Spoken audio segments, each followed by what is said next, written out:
Monday night Krug show. Dieter's in the house. Niners made a signing today of note. What's the plan for the draft? What do we think of the free agent period so far? How's the roster looking as we sit here in the middle of March? Gears are turning, Larry. Gears are turning. A lot to get to. Let's go.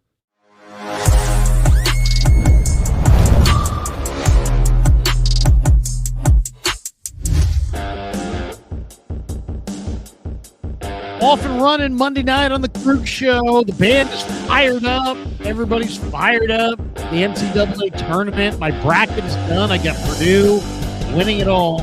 Who do you have Purdue beaten in the second round there, Lair? In the second round? Uh-huh. Say it Gonzaga. to my face. Gonzaga, maybe. No, that would be the third round. That'd be the third round? Who do you have Purdue beaten in the second round? Probably Mizzou. Who do you have? Who do you have? There's no right answer here, Larry. Really? Do they get Missouri in the second round? Either you have Miami, which means that my Missouri Tigers lost in the first round, which, by the way, wouldn't be a shock. They've won one tournament game since I've graduated college. And or you're having Matt Painter, who last second turned down Mizzou to come into St. Louis and beat the Missouri Tigers in St. Louis. You think that's going to happen, Larry? You think that's going to happen? Yeah, I have. Where do I have? Where is it? Where's Missouri? You've abstained. They're right above Purdue. Yeah, I have Miami.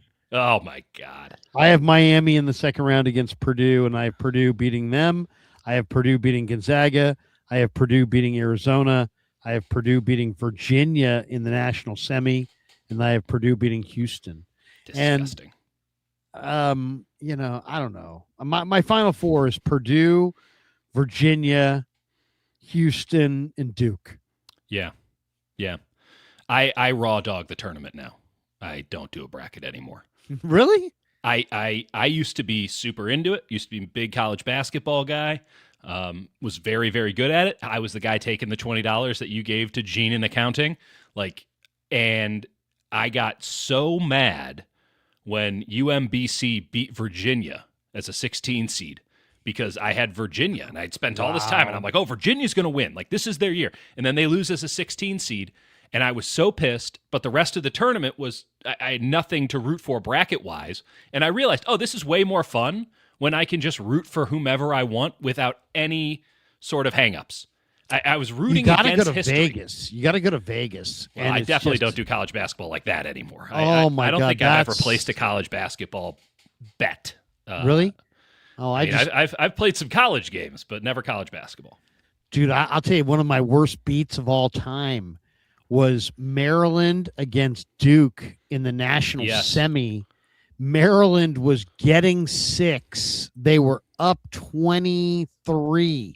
Oh, I was up 29. And Shane Battier started taking charges. Yeah. And not only did the Terps not win, they didn't cover. I was up 29.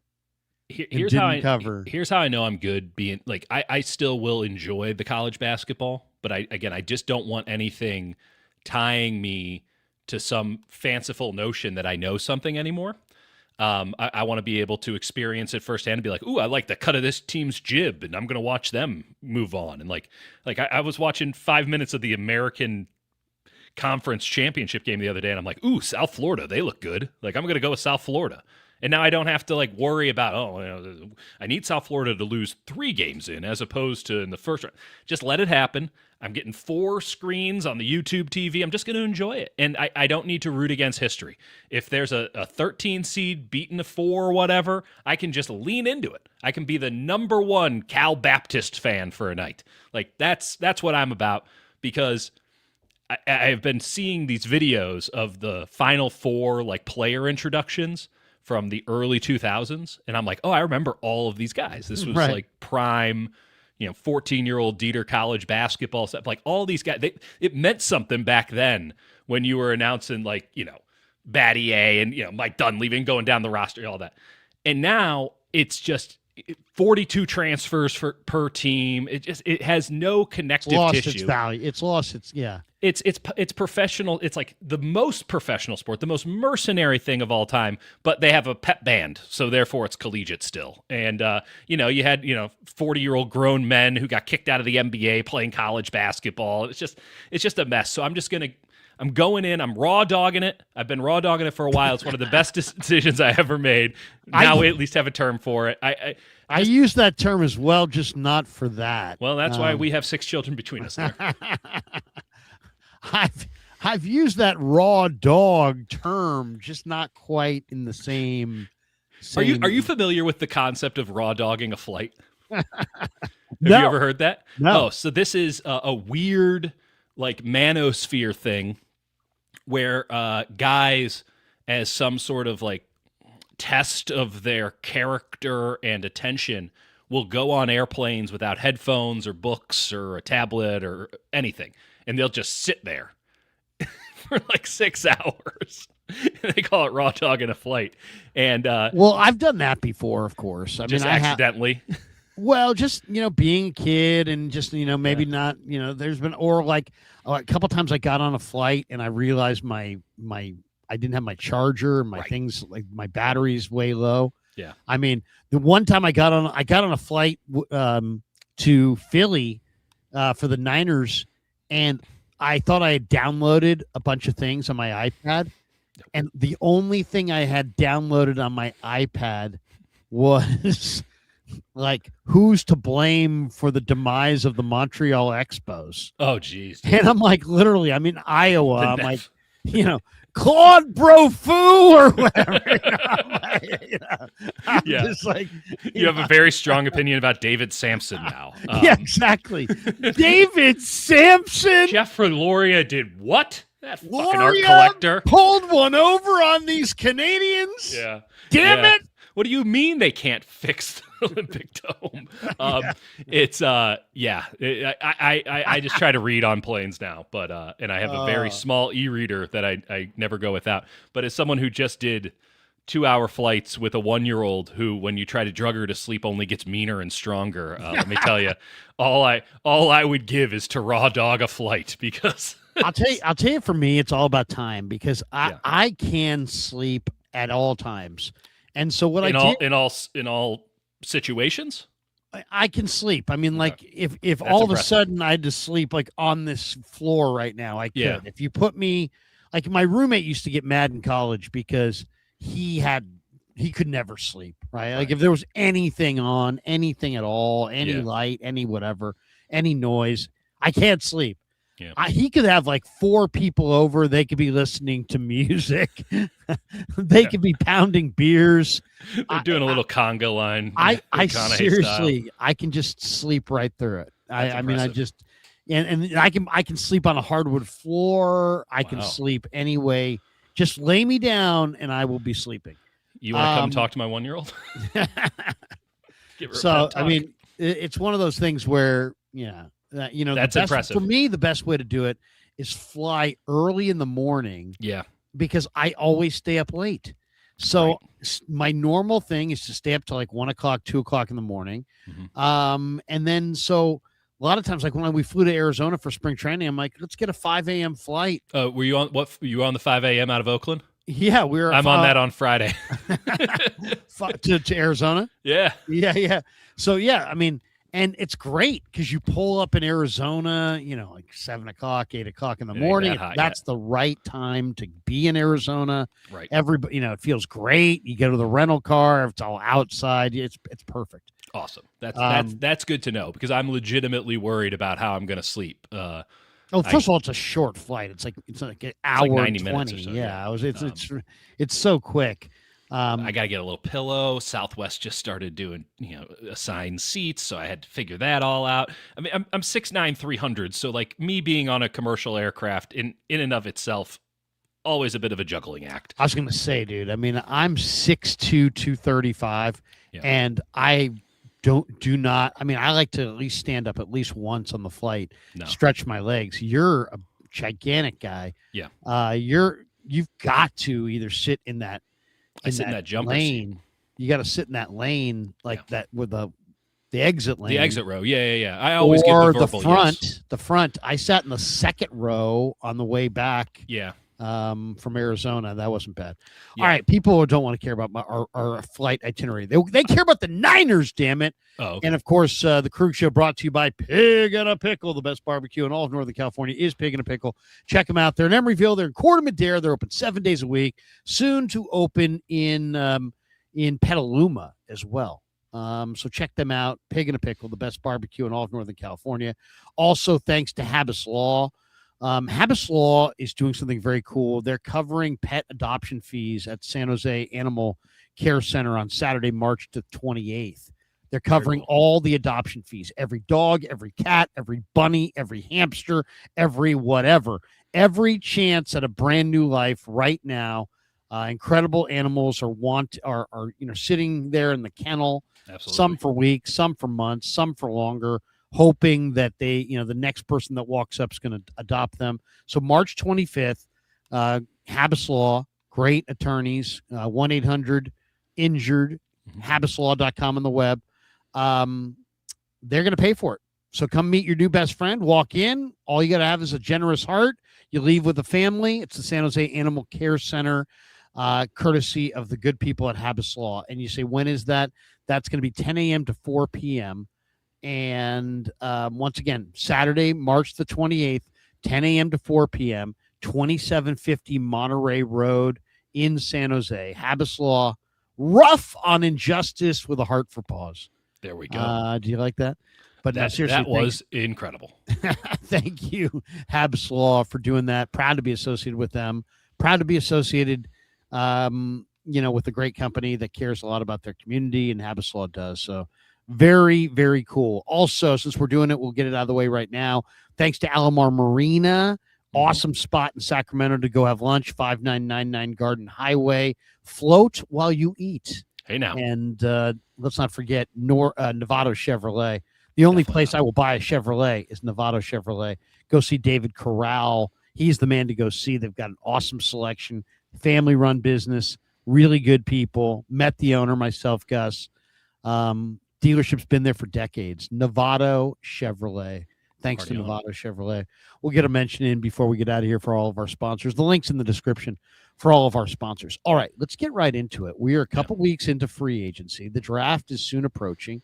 Dieter and Jake Hutchinson, our good friend, are working and have done a draft guide in the past, and you're doing another version of it this year. And before we get rolling, why don't you tell people, if they're in our network, if they're one of the nearly 1,000 people that are hanging out in the room as we just get it rolling here on a Monday night, where, if they want your draft guide, and they should, because these guys know their shit and they've spent a lot of time on it.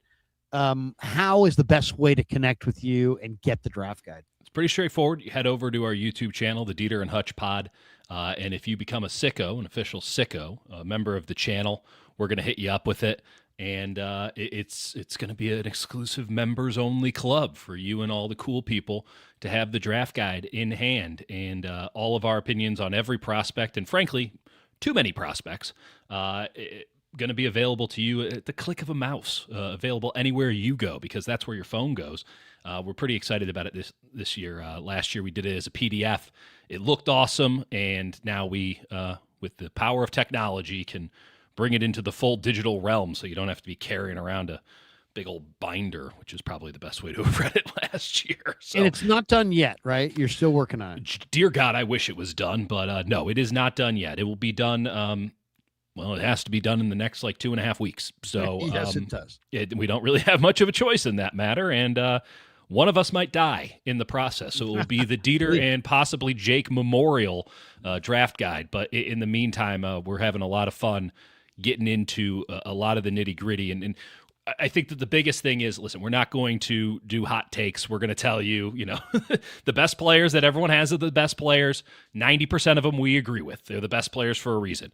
But I think that we do as good of a job as anybody. And I have been told by people outside of the building with the 49ers and with other teams that we do a great job of identifying diamonds in the rough and really identifying great scheme fits, not just for the 49ers, which obviously we have a bit of an expertise on.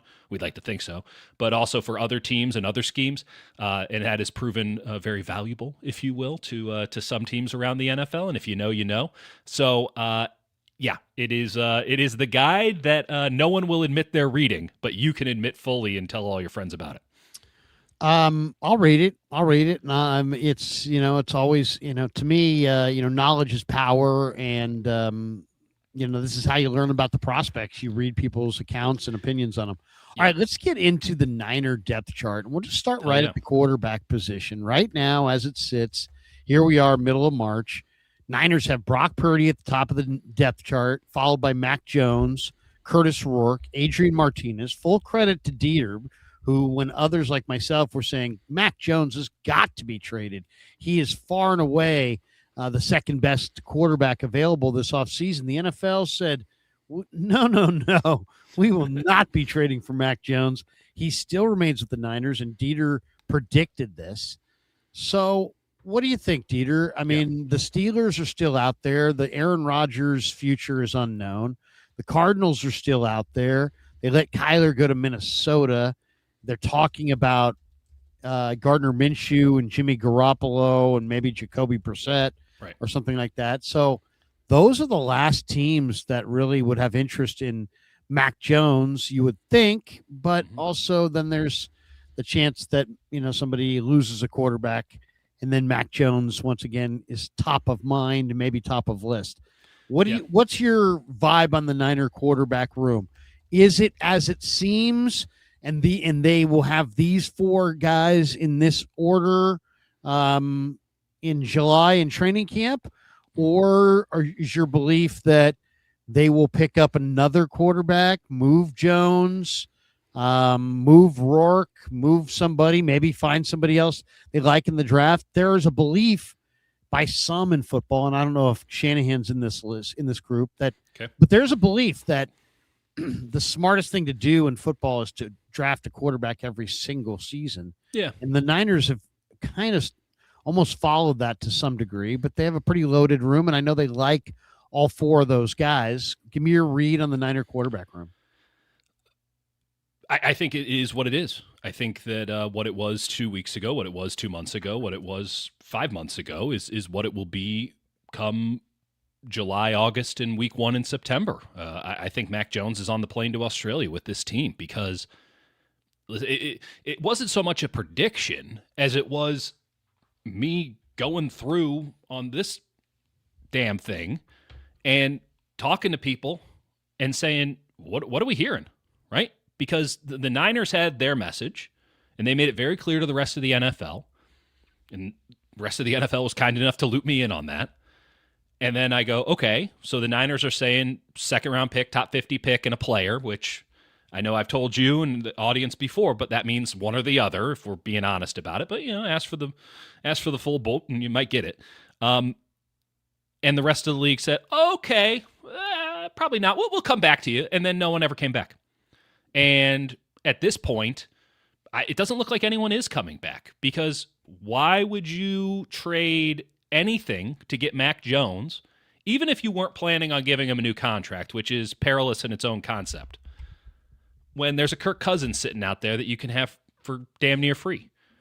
Or not quite the same guy, but yeah. No, but but you see, one guy's young and could potentially lead your franchise into the future. The other guy, well, clearly, but Larry, I mean, you can make that argument. There's not a single team in the NFL that feels that way, including the 49ers. Here's the thing. I mean, do you think there is something to be said for, just because nobody's traded what the Niners want, which I think is for sure top 50 pick.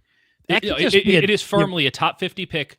They said top 50 pick and a useful player, and really that was one or the other, right? But like as you said, there's some of that's posturing. So let's just say for the sake of it, they want a top 50 pick and they won't take less. Right. Okay, so if that is indeed the case, there just could be nobody out there that wants to pay that price today. And then also, you may as well, if you're going to do that, and I've always believed this, if you're going to move a draft pick, you should do it on draft day.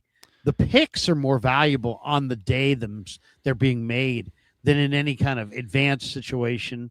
So I personally, and also, be able to think on your feet and be able to hold that out as long as you want. I mean, that's the biggest, that's the Super Bowl of the off season. I bet you anything that there's a number of teams that would love Mac Jones. They just don't want him for a first or an early second. And that's what the Niners want.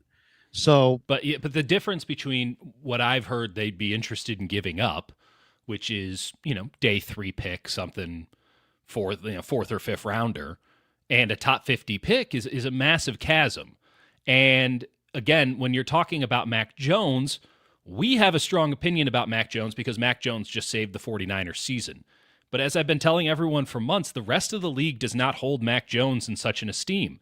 Don't forget that nobody else but Jacksonville wanted him, and the only reason Jacksonville wanted him when the Patriots were giving him away for effectively free was because he was from Jacksonville. And then he becomes a free agent after putting up some pretty impressive garbage time stats and connecting with Brian Thomas in a way that sort of portended what happens with Kendrick Bourne next. But after he's out there slanging the thing with no real repercussions, the only team that wanted him was the San Francisco 49ers, and they were able to get him for a song. So it's not as if this guy has had this robust market. Now, then you can say, but look at what he did this past year, right? He was fantastic. He helped the 49ers get to the playoffs as much as anybody, including Brock Purdy, if not more so than Brock Purdy. But Kyle Shanahan of it all goes the other way, Lair. People think, okay, well, Kyle Shanahan can get that out of him. I'm not Kyle Shanahan. And they're and especially if you are an offensive-minded head coach, there are very few teams, like Green Bay is closest, I would argue. We'll see what's going down with LaFleur. Like, not a lot of teams run the true Shanahan offense. Most of them run a McVay offense, which is 11 personnel by basics, more deep shots, go into a lot more gap runs. And that's why Minnesota was never interested. Kevin O'Connell doesn't run a Shanahan-style offense. They run wide zone as the predication of their run game, but they're a deep shot team. They're a team that wants to push it long, which is why Kyler made more sense for them. And now, again, you're asking, okay, Mac Jones, I have to give something up. I'm getting a guy who's, not exactly physically impressive, right? Nice guy, but a statue in the pocket, one of the worst deep ball throwers, if not the worst deep ball thrower in the NFL. I have to give something up to get him. I'm going to have a weird contract situation because he's in a lame duck year. I don't know if I want to do that when, again, I can just go get Kirk Cousins, who, if Kyle Shanahan could have picked a quarterback, you say, oh, well, Mac Jones in the draft. Well, before that, it was Kirk Cousins. And I know he's coming off the Achilles and all that, but he did look a lot better late last year. It looked like he had kind of gotten over it a little bit. It was never in the cards, and the league just does not view him as an entity worth giving up any sort of value for. They'd take him if he was a free agent. He'd have a job if he was a free agent. But because he's under contract and because the 49ers are not keen to give him up for anything that isn't a good deal for them, logically, it's just not happening. It's never been happening, and no teams circled back once the Niners gave him their price. No team said, yeah, but what about a fourth? They didn't even try. I love this guy. I mean, I think he's really, really good. To me, it's not about Shanahan. I mean, if you watched the Niners last year with Mac Jones and your takeaway was that Shanahan created that, then I got something to, I'd be like, dude, what are you talking about? They could not run the ball at all. The day that they upset the Rams, they could not run the ball. They ran McCaffrey into a wall that night, like 30 times for like 2.2 a carry or something. It was really bad. They could not run the ball. This wasn't the team that had Debo and Ayuk, and they didn't have any of those guys. And he didn't have JJ for a big chunk of the year. He had nothing receivers except for George. He had CMC, but not an effective run game. Agreed. It wasn't an awesome defense by any stretch. So it's like, I don't know. I mean, when was the last time we saw him, Lair? Like, what was the last thing we saw of Mac Jones? 85% of his passes. Yep, they got absolutely curb stomped. But he also completed 77% his final year at Bama. So I mean, this guy can complete a high percentage. Then why hasn't he completed high percentages for any offense other than Kyle Shanahan's? First of all, I mean, let's look at it. He was a Pro Bowler as a rookie, and then he was coached by defensive coaches, and the thing fell apart, and they had no personnel. Then he went to Jacksonville for a year. He backed up Trevor. He actually played decently down the stretch in a couple of those games. I'm not saying he's the greatest thing of all time, but I mean, I think he's better than Darnold. And I saw Darnold every day in practice as well. This guy's more accurate. This guy doesn't go down the field as much. But I mean, nor should he. This guy's processes, I think, better than Darnold. He actually, I mean, if I were the Niners, I would just sign him. Him because you know what? Kyle Shanahan wanted this guy for a reason. And as soon as we got a chance to see Mac Jones in his offense, you could see that, you know what? This is what Kyle wants. He wants a pocket passer who can process and be really accurate. And that's what this guy is. Now, I think he also wanted some next level movement ability, which led them to Trey Lance. And surprisingly now he's got both accuracy and next level movement ability with Brock Purdy. Right. But what do you think about the idea of signing Jones long term? I'll say this. I think the guy that I would consider trading, I'd try to spot him really well this summer and see if somebody would trade for him is Rourke. Because I think Rourke has got stature. Rourke has got some talent. He also is going to be unique in that everybody's first kind of look at him in the preseason in an NFL game is going to come in his second year, right, which is a different deal than the first year. And if he's at all a student of the game, he could look pretty good in the preseason, and somebody could, fall in love. And if you're the Niners, that might be the quarterback to sell off on in late August. What do you think? That's fair. If he does look good in the preseason, they're going to have a real problem because carrying 3 is, as the Niners found out, a pretty tough thing to do. They make some tough decisions. You're going to have to cut somebody who probably makes some money. It wouldn't be another quarterback, but it would be it'd be somewhere else on the roster. And especially for a team that so values special teams now, that could get really problematic for them in terms of now not having a special teams ace where they have been allocating like 4 or 5 good roster spots for it. So something to keep in mind there. Curtis Rourke can get himself a good job out of this whole thing. He can also, put himself in a really good position to just take over when Mac leaves. And we'll see. I don't think that the Niners love him enough to try to sign him to the long-term deal. I'm not sure Mac Jones would be interested in signing a long-term deal with the 49ers, but there is always the chance that Brock Purdy, an itty-bitty quarterback who runs around with no regard for his own body, puts himself in a bad situation, and then you're really hoping that Mac Jones is interested in signing another deal with you. So I guess there are worse problems to have than if you feel good with Rourke, and you definitely feel good with Jones, riding that and hoping that you have to make a tough decision to get rid of somebody you like down the line. But there's obviously very real situations that come up in the football world where you might need one or both of those guys as the season progresses and as seasons progress. So I do think the Niners are cognizant of keeping their options open. And I think one of the big reasons why they put such a high price tag on Jones, which is, man, do we trust that Brock Purdy is going to get through a whole season healthy? He did it once. He was an MVP candidate when he did it once, but he has done it once. So I don't think you can bank on it moving forward, and Mac Jones, under those circumstances, might be the best contract in the NFL. And he fits, man. I mean, he did something this last year that was borderline amazing, and he did it in a real subtle, way. Yeah. He came into a room where you had a young quarterback who is the leader, and he found a way to lead the room, but in no way undercut that quarterback, maintain a great relationship, never say the wrong thing, right, in a pretty large media market, play like a tremendous player, have the belief of the room, and not interrupt the flow or the belief of the room in Purdy at all. Right. I mean, it was as far as, hey man, how do you go about being a great fucking backup quarterback? Yep. Mac Jones could almost write a book. Agreed.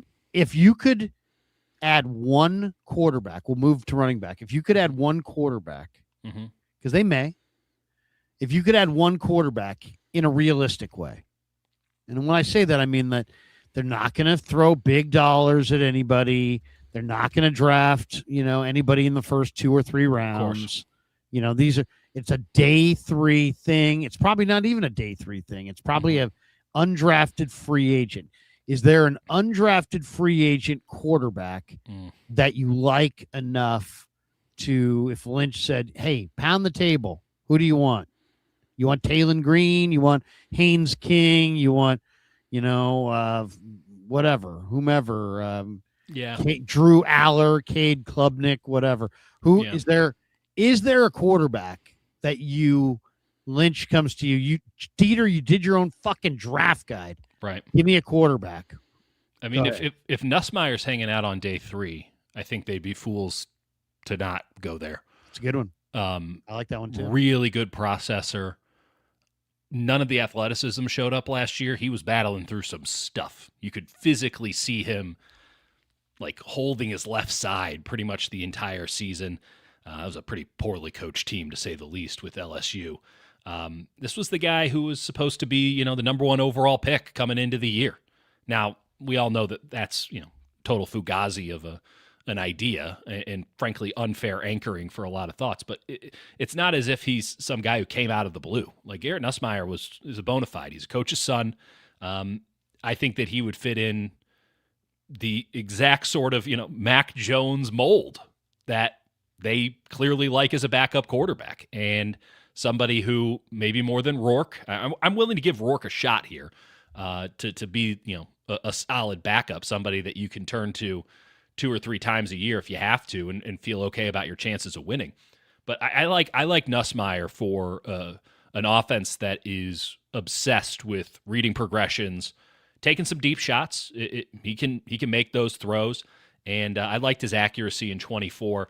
I'm not a big Taylon Green guy unless Taylon Green wants to go like full Brad Smith and be like a special teams ace and a wide receiver, and every now and again, if you need him, you can play as some sort of a gadget quarterback. Like he's an unbelievable athlete.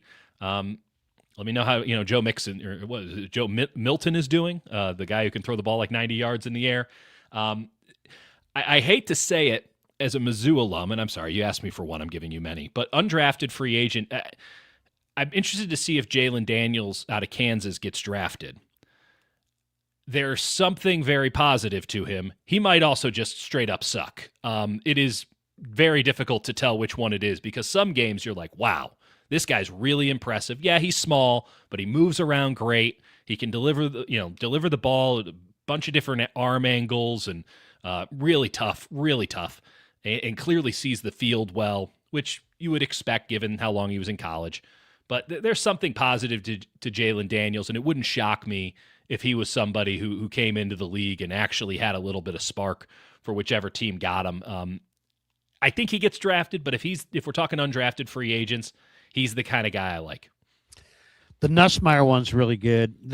Draft Tech lists him as 86th player overall in the draft. Yeah, so that sounds about right. I really think it's going to be hard for third round him to get out of day 2. I think someone's really going to like him. There's just not that much difference between him and like a Ty Simpson. And Aller has all of this physical potential. And if you're on day 3, like, let's go for it, man. Like, this dude could, hit the moon with his deep shot. Like, he can be absolutely awesome, but he never really put it together. He looks frazzled often, despite having a pretty good offensive line at Penn State. I'll tell you the one guy who they should not take, and I'll speak on Jake's behalf here. Jake hates Baylor quarterback Sawyer Robinson with a deep passion. If I get one more goddamn text about how much he hates Sawyer Robertson, I'm going to lose it. So please do not take him, because it's going to kill Jake. And we don't want to do that. No, we don't want to do that. I need it. To me, the 2 quarterbacks I like Jacob Clark from Missouri State, who's big quarterback, 6'5", 220, really smart, honor roll student, super competitive. Has graduated already with a degree in marketing management. He's working on his master's in business. This guy's a really smart guy. So I like him. He's competitive as hell. Tough kid, Texas kid. He's from Rockwell, Texas. Went to Minnesota and transferred and then finished up at Missouri State. So I really like Jacob Clark, and I really like Mark Gronowski. Gronowski is somebody who I get a good deal of texts about. I'm still a little torn on the tape. Yeah, no, I don't. The tape is not great because he wasn't in a very good offense, and but I mean, I just like him as far as I love the traits. You got 6'2", 230. He's tough. He'll block. He's strong. He's got 10.25-inch hands. He's a mechanical engineering major, so he's really smart. Very competitive. MVP of the Rely Quest against Vandy. I saw that game. Really liked the way he played in that game. Then he went to the Senior Bowl or the Shrine Game. He was the MVP of the Shrine Game. So I like Gronowski, and I like Jacob Clark. Let's jump to the running backs. What's your vibe on the running back room? This is an interesting room for the 49ers because, on one hand, you would say, well, what do they need, right? They got Christian McCaffrey. And they got Kyle Juszczyk, and they like Kyle Juszczyk. And Juszczyk's actually coming off a pretty good year. He was good. CMC was very inefficient. He had 5 games under 3 yards a carry. He was the worst yards over expectation running back in all of the NFL. Yeah. So, but on the other hand, he also was a really good receiver. And then you still have Jordan James. You got Garenda, who Kyle doesn't have a lot of confidence in, clearly. Yeah, I don't think. And then you have Patrick Taylor, who was re-signed. Yeah. And then there's a lot of talk about Brian Robinson potentially being re-signed, which is very interesting because it just seemed like he didn't fit, and it was like clunky fit all year. I'd be shocked if he re-signed. What is your thought on running back? To me, this to me is a very interesting position because I think they need a significant running back. I agree. They are not in a position to get one. It's the problem. It is. They missed their window to get Tyler Algier, who I thought would have been great for them, or Kenneth Gainwell, who went for a song. They missed that window. Okay, that's their choice. I don't like this draft for running backs because I don't think they're going to be in anywhere near a position to get Love. I think that the drop-off from Love to everybody else is significant, and I think that the drop-off from the second tier, which is the other backup running back or the backup running back at Notre Dame and a couple other guys to the low tier is even more significant. This is not a good running back draft. Most years I can find you a guy in the 3rd, 4th, or 5th round who I'm like, he can start week 1. He's awesome. Nope. I'm not seeing it at all. There will be a guy, but that is going to be out of the blue for me. I think we all just probably need to get comfortable with the concept of Jordan James. And I think we all need to get comfortable with the fact that Najee Harris is probably going to be the only guy that they sign outside of Patrick Taylor. And that's not going to go great, in my opinion. But it just seems to me as if they're going to go status quo, and it's going to look like a huge mistake come October 1. And I hope those 3 carries. I was told pretty consistently from like Thanksgiving onwards that Jordan James was looking really good in practice and that they felt really good about Jordan James. And I was always Jordan James skeptical, but I also didn't have a strong enough opinion to sort of be like, nah, not Jordan James. So when I was starting to hear like, hey, they're really liking what they're seeing from Jordan James in practice, I'm like, what practices do you like? Like, what are you talking about? And then obviously they weren't playing him. They weren't even bringing him up. And I looked like an ass on the show every Thursday as we do these game previews. And I'd be like, I think this is the week that they call up Jordan James because I got a little birdie in my ear telling me this might be the week. And then they never did. And I look like an asshole. But then he gets 3 carries in a game that's a complete blowout. And now I guess that's good enough. So I'm going to stay out of the Jordan James discourse for a while. But it's his job as the number 2. until something happens. And even if they sign Najee Harris, which feels like it's an inevitability at this point, though I've been saying that for such a long time, maybe it's like the Jordan James thing all over again. I just don't think that he can be a number 2 for Christian McCaffrey. I don't think he can carry the load. So it's Jordan James time, and I do think that they're going to have to try to find that one guy who I'm yet to identify in the 3rd, 4th, or 5th round, I guess in their case, the 4th round, as it stands currently, to come in and give them something that Isaac Orendo couldn't, because I think that there's a I'm going to Phoenix on Friday. It's going to be 105 degrees. The chances of me leaving Phoenix hydrated are the exact same chances of Isaac Orendo making this team's roster at the end of August. He's done. He's done. I mean, I said it the very first time I saw the guy. I'm like, this guy does not have running back instincts. Yeah. It's stunning. I actually like he never really played running back. I like this running back draft. I really do. Who do you like? I mean, well, I love them all. Okay. Jeremiah Love, I think, is a star. Yes, I think very good. Jadarian Price, I think, would be a great Niner. He's the second best one. Terrific return guy. Yeah. I'm a big fan of Mike Washington. Now, he fumbles a little bit too much, but he is a big-time slasher. And I liked him at 2 different schools and 2 different offenses. And he looked different. I mean, I swear to you, he looked different. I'll give you that. Than he did at Arkansas in his previous stuff. But I like the way he looks. I like Jonah Coleman quite a bit from Washington. I think they probably like him. Nope. I like Emmett Johnson from Nebraska quite a bit. Nope. I like Seth McGowan from Kentucky, who had the best. This guy's 223 pounds. He had 40-inch vertical. He's got big-time lower body explosion. He does. And then I like some of these day 3 guys. I mean, and this is who they have on day 3. Okay. So, I mean, Nick Singleton's 220 pounds and has great speed. He's not my favorite back, but he was the second best back on Penn State last year. Yeah, I mean, he big, strong, fast though. I mean, wow. No, he's really should have came out last year. He would have made a hell of a lot more money, though. I don't know what his NIL deal was. Le'Veon Moss, I think, is pretty intriguing for A&M. A&M, yeah. I'm a big Jamari Taylor fan. Yes, for Virginia. This guy has a lot to like with Jamari Taylor. Touchdowns. He's 5'10". He keeps his shoulders square. He runs with much more power than 200-pound back you would think. Mm-hmm. I can buy a Jamari Taylor. I'm not totally in on him. I've gone through 2 games. I like the rest of these guys too. I mean, the Clemson back is a stud. I mean, he is just a big Adam Randall. I mean, I don't. He's not my favorite back, but I mean, you're talking about 6'3", 235, and really athletic.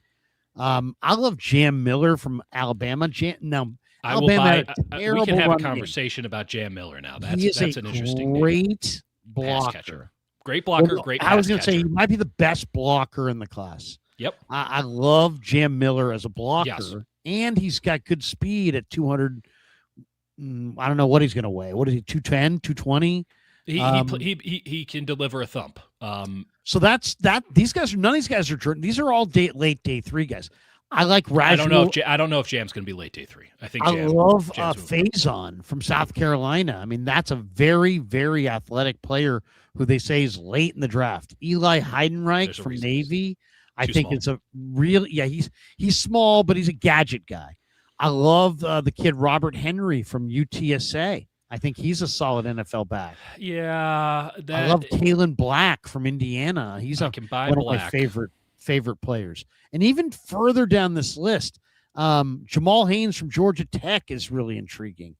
The Keyshawn Owens from Florida International is one of my favorite backs. Okay. The Virginia Union back, Curtis Allen, who runs upright, but he's 6'2", 215 pounds. He's intriguing. Okay. So, I mean, the North Dakota State back, Barika Pinu, is, he's kind of he's kind of a bow-legged back. It reminds me a little bit of Izzy Abanaconda, who I really liked, and nobody else seemed to like him, including the NFL. But Jag. Yeah. So anyway, there's a number of backs there. Probably of this. It's so funny. You just named off like 12 backs, and I like Keyshawn Owens. There are some 13. There are some very positive qualities. I think Jam Miller is the one that gets me most excited having watched these guys. you didn't mention the one guy. And they had a terrible year, by the way, running the ball. And Bama could not run the ball this year. Correct, and they fired their offensive line coach accordingly. They could run it left a little bit because of Proctor. They ended up just doing Jam Miller on swing passes as their run game. That was the entire thing. And when Miller went out, their season went to hell because their entire offense for stretches was just Jam Miller on swing passes.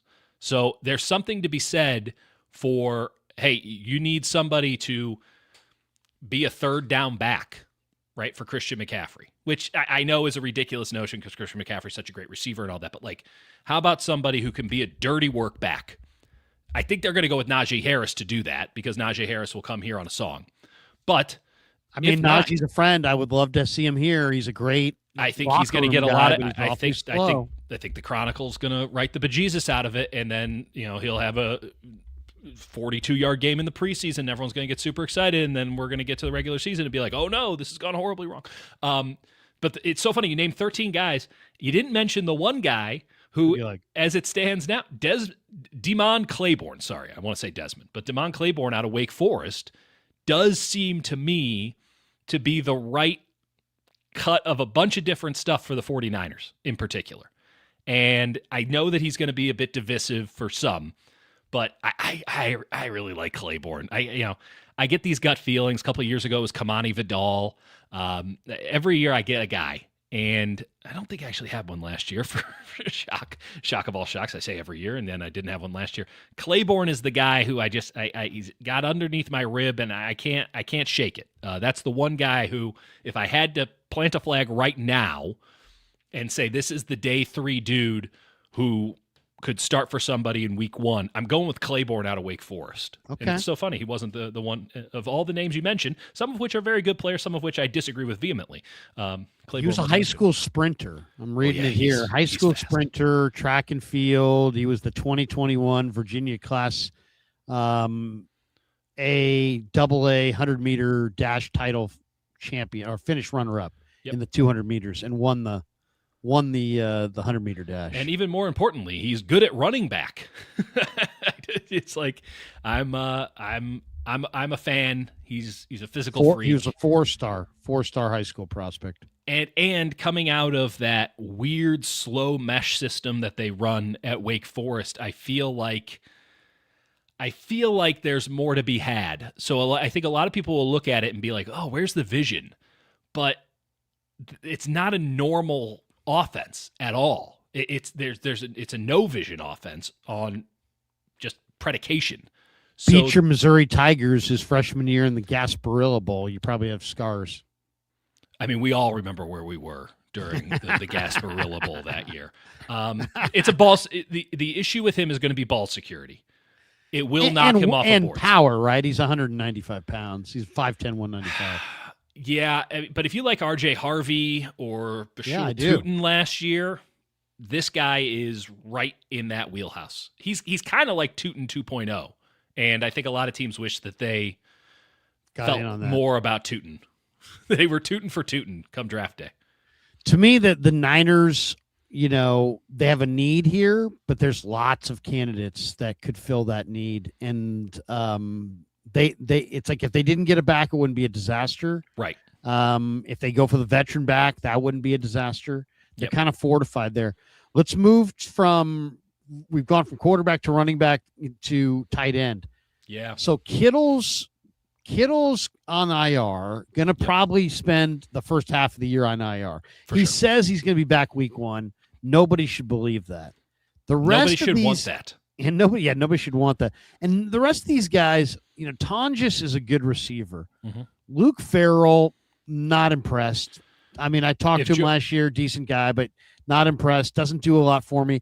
Braden Willis does less for me. Hayden Rucci, don't know a ton about him. But to me, it seems like they need a significant tight end. Now, here's the question. Yeah. Do they go for, TJ Hawkinson? 1-year flyer on TJ Hawkinson. They have the cap room to do it.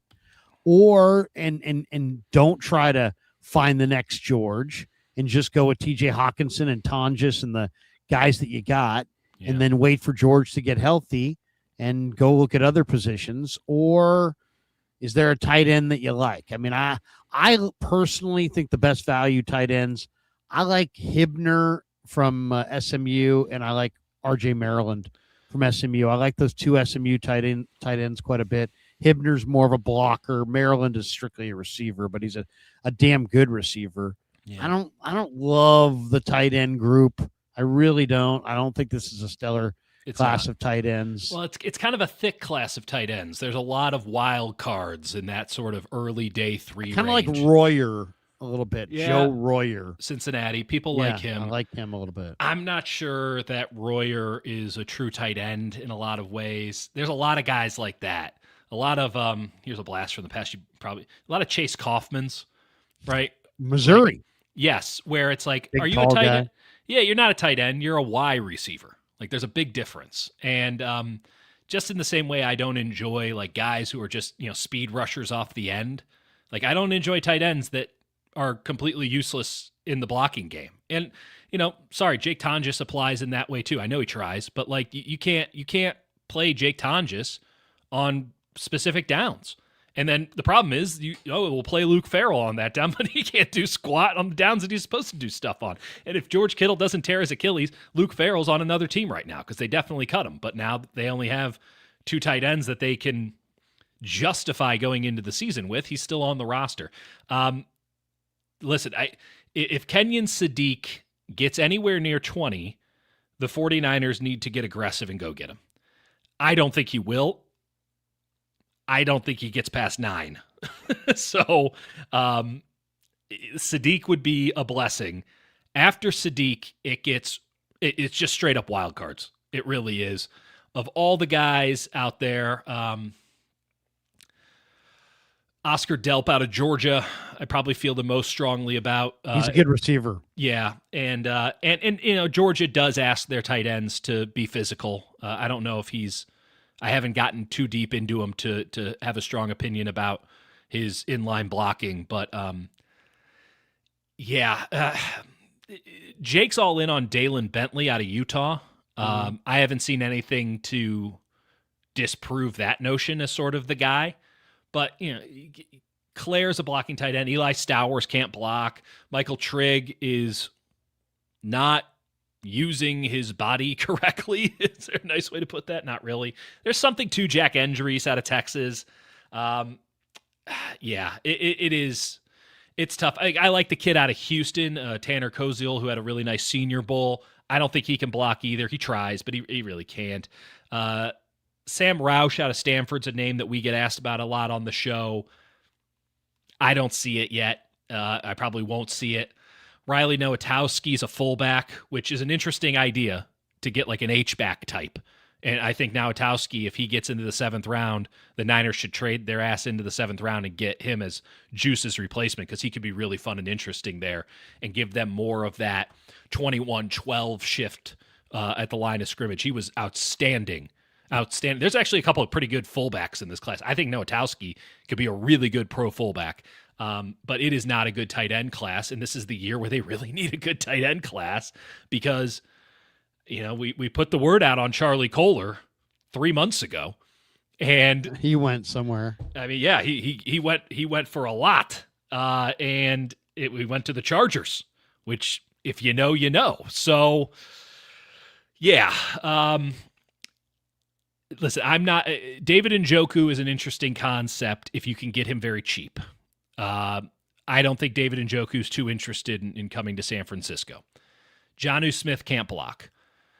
Taysom Hill is not Kyle's kind of player because he's not actually good at any particular thing, but I'm willing to hear it out. He's going to Philly.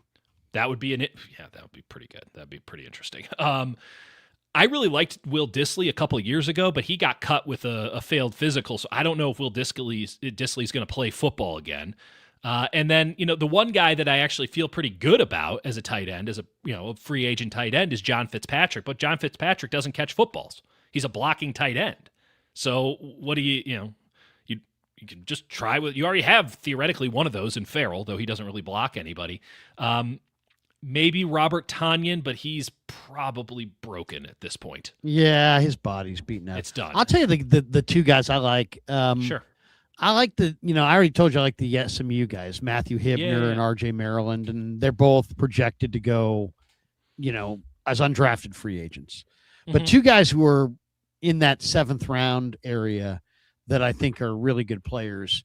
I like Bauer Sharp from LSU, who's, 6'5", about 250. And there's just enough there. There's enough there as an athlete. There's enough there as an inline blocker. There's enough there as far as athleticism, as far as hands, ball skills.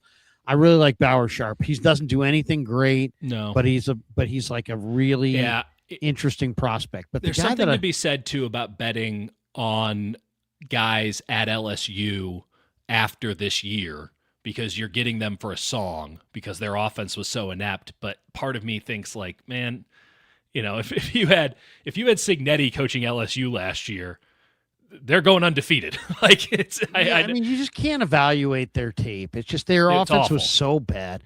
But the other guy that I really like is, I didn't love him in college, but I love Nate Bokercher. Oh, it's. I mean, how much do I have you pegged? I'm literally on his page right now. Now, not just because I'm an A&M fan. Yeah, this guy's a good blocker. He is. He's really a good blocker, and he's a competitive player. I mean, he doesn't have the reps as a receiver. I think he's just nominal as a receiver. But if you're looking, you got to think about Shanahan. He likes receivers that block. He likes tight ends that block. He likes running backs that block. Everybody's got to block. Jam Miller's a great fit for them, and now Nate Bokercher's a good fit for them, because he's a day 3 tight end there's enough movement ability to threaten, but he is going to absolutely block the man across from him. Yeah. And I think that's what they're about. So I like Bokercher to them on day 3. Give me Delp. Of all the names that I've listed off, too many. I love Delp too. He's a great receiver. Delp kind of reminds me a little bit more of like a big rangy receiver, like maybe like a poor man's Loveland. That's actually not bad. That's pretty good. But he's a pretty good receiver. Delp is a pretty good receiver. All right, let's jump to wide receiver. Sure. The 49ers, this is interesting. What did you think of the move today? The Niners today picked up Christian Kirk, and once again, now I'm an A&M fan. He went to A&M. It's been a minute now. Yeah, it's been a long time. But you know what? This guy has always been he's always had the physical ability to be a difference maker. And he's a 4.4 guy that plays faster than that. Mm-hmm. He's got a little bit better ball skills than you think. And I kind of get the feeling, just looking at the way he's progressed with his body and his hands, he almost looked this year like this is the best I've ever seen him look. I mean, he played great in the playoff game against the Steelers. He had 177 yards and a couple touchdowns. He had another good game against New England.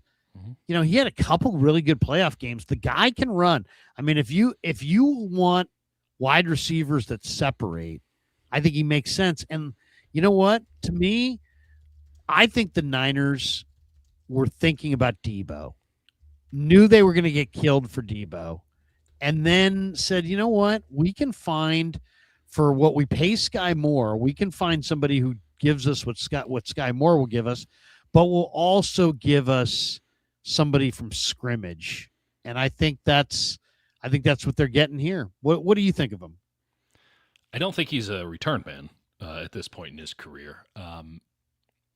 I think he fits a lot of what they need, which is someone who's just going to run the damn routes at the depths that they're asked to be run at, like someone who's a pro.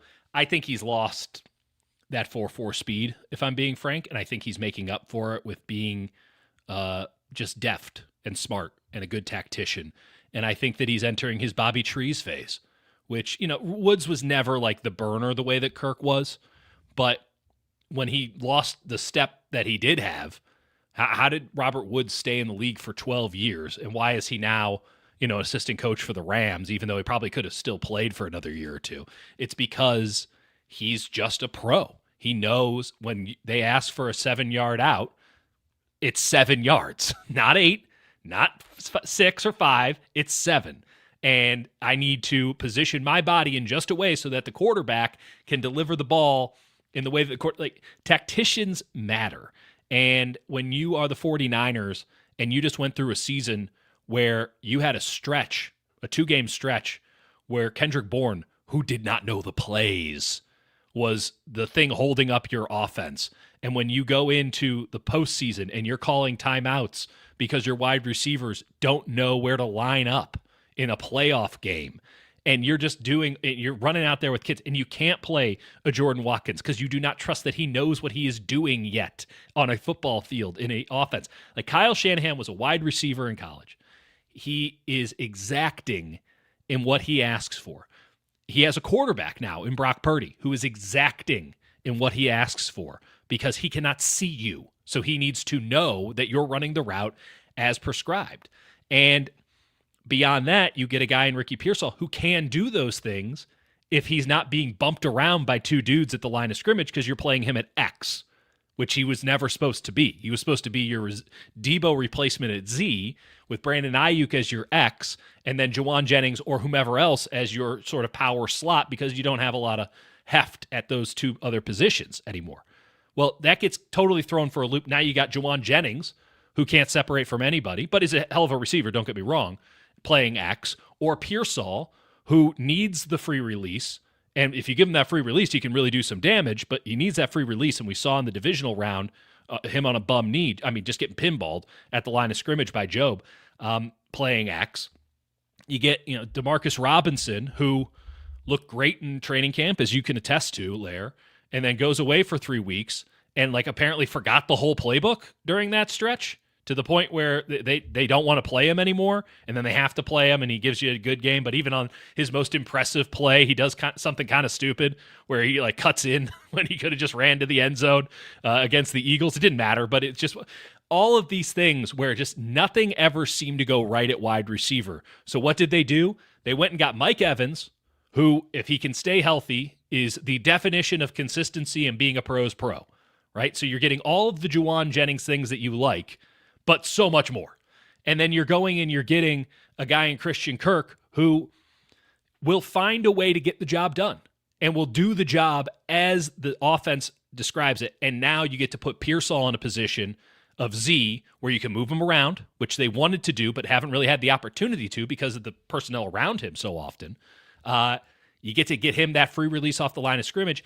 And if he doesn't pan out, okay, then you can go into your depth chart here a little bit. And you can see if Watkins can be that guy. Or you can just train Watkins solely at X to be a clear-out X receiver.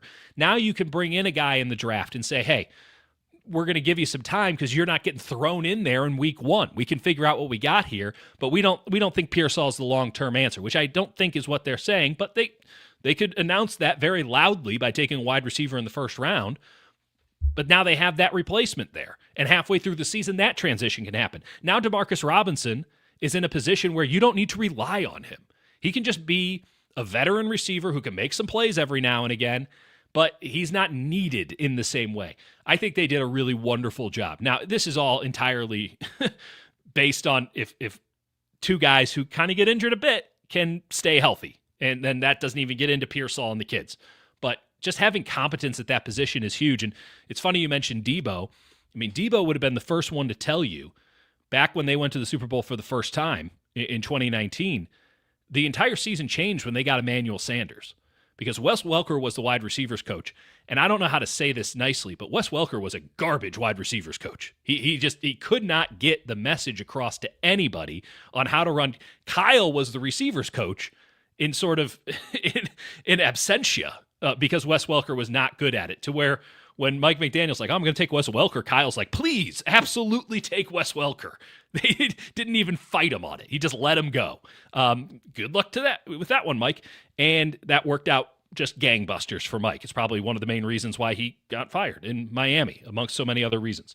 But they get Emmanuel Sanders, and Emmanuel Sanders effectively, and he talked to me about this a bunch that season, becomes the wide receivers coach for that team. And he got Debo to buy into the idea of it's written this way for a reason.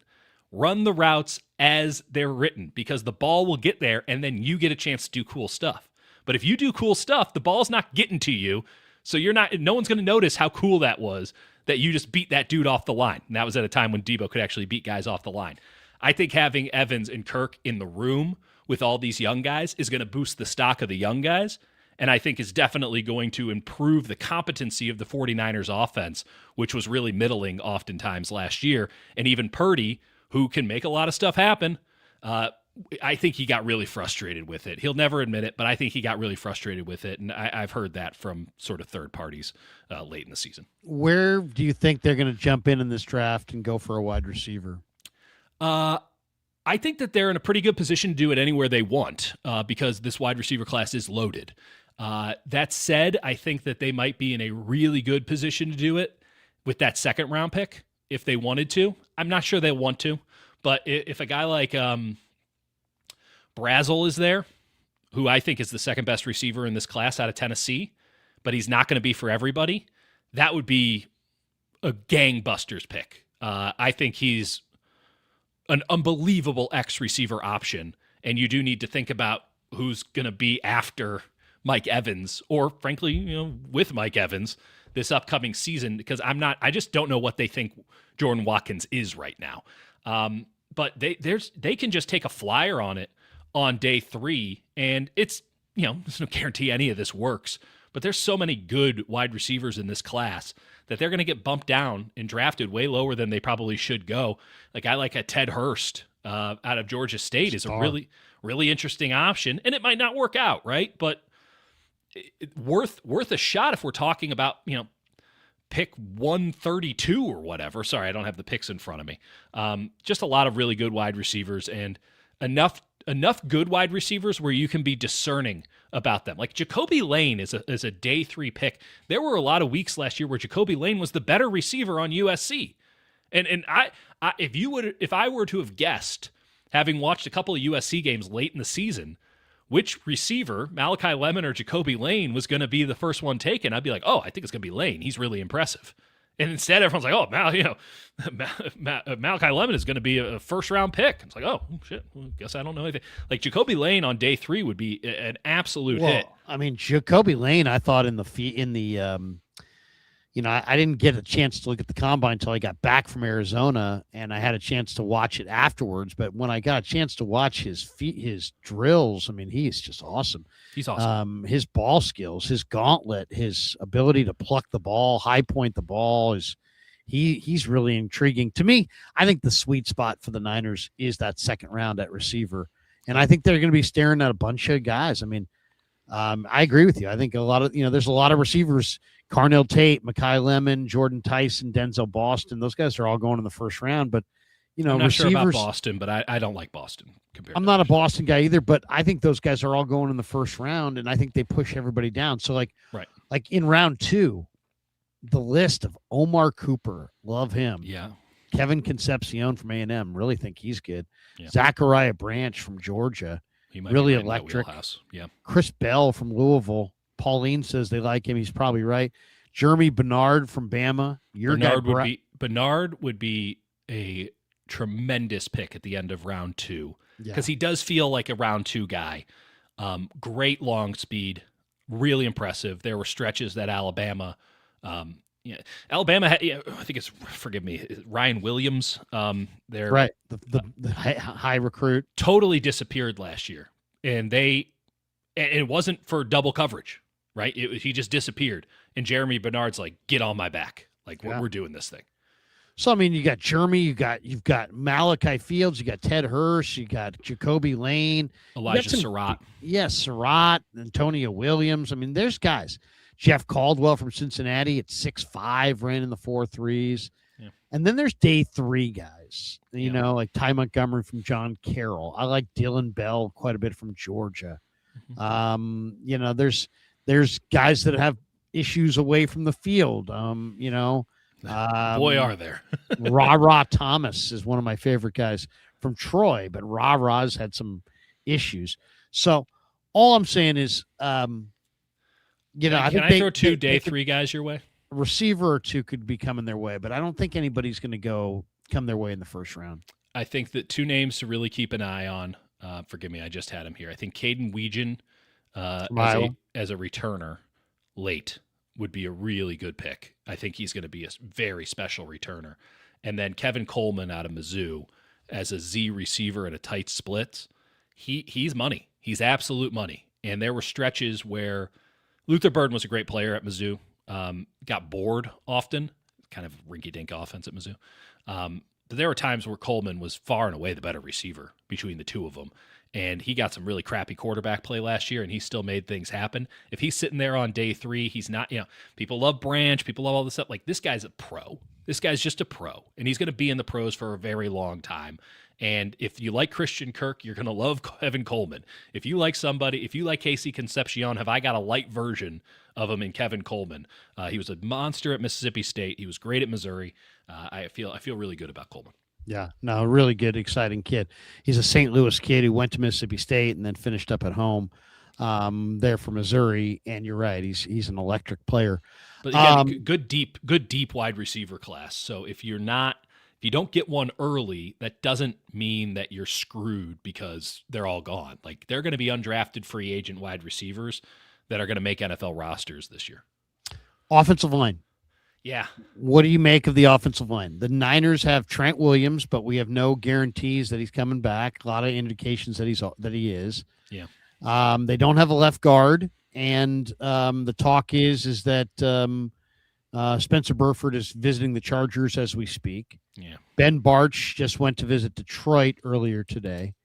Brendel's the center. Pooney's the right guard. McKivitz is the right tackle. Mm-hmm. Right now, I guess left guard would be some combination of Connor Colby, Nick Sakel. Brett Toth was just brought in. They also signed Vidarian Lowe. Yeah. Toth has got experience at center and guard, though he played tackle at Army. Yeah. Lowe is a guard, but he's got 35-inch arms. He could play tackle, a swing tackle spot. Yeah, I like him in a swing tackle. What do you think of where the Niners are? What are they going to do what would you add to this group?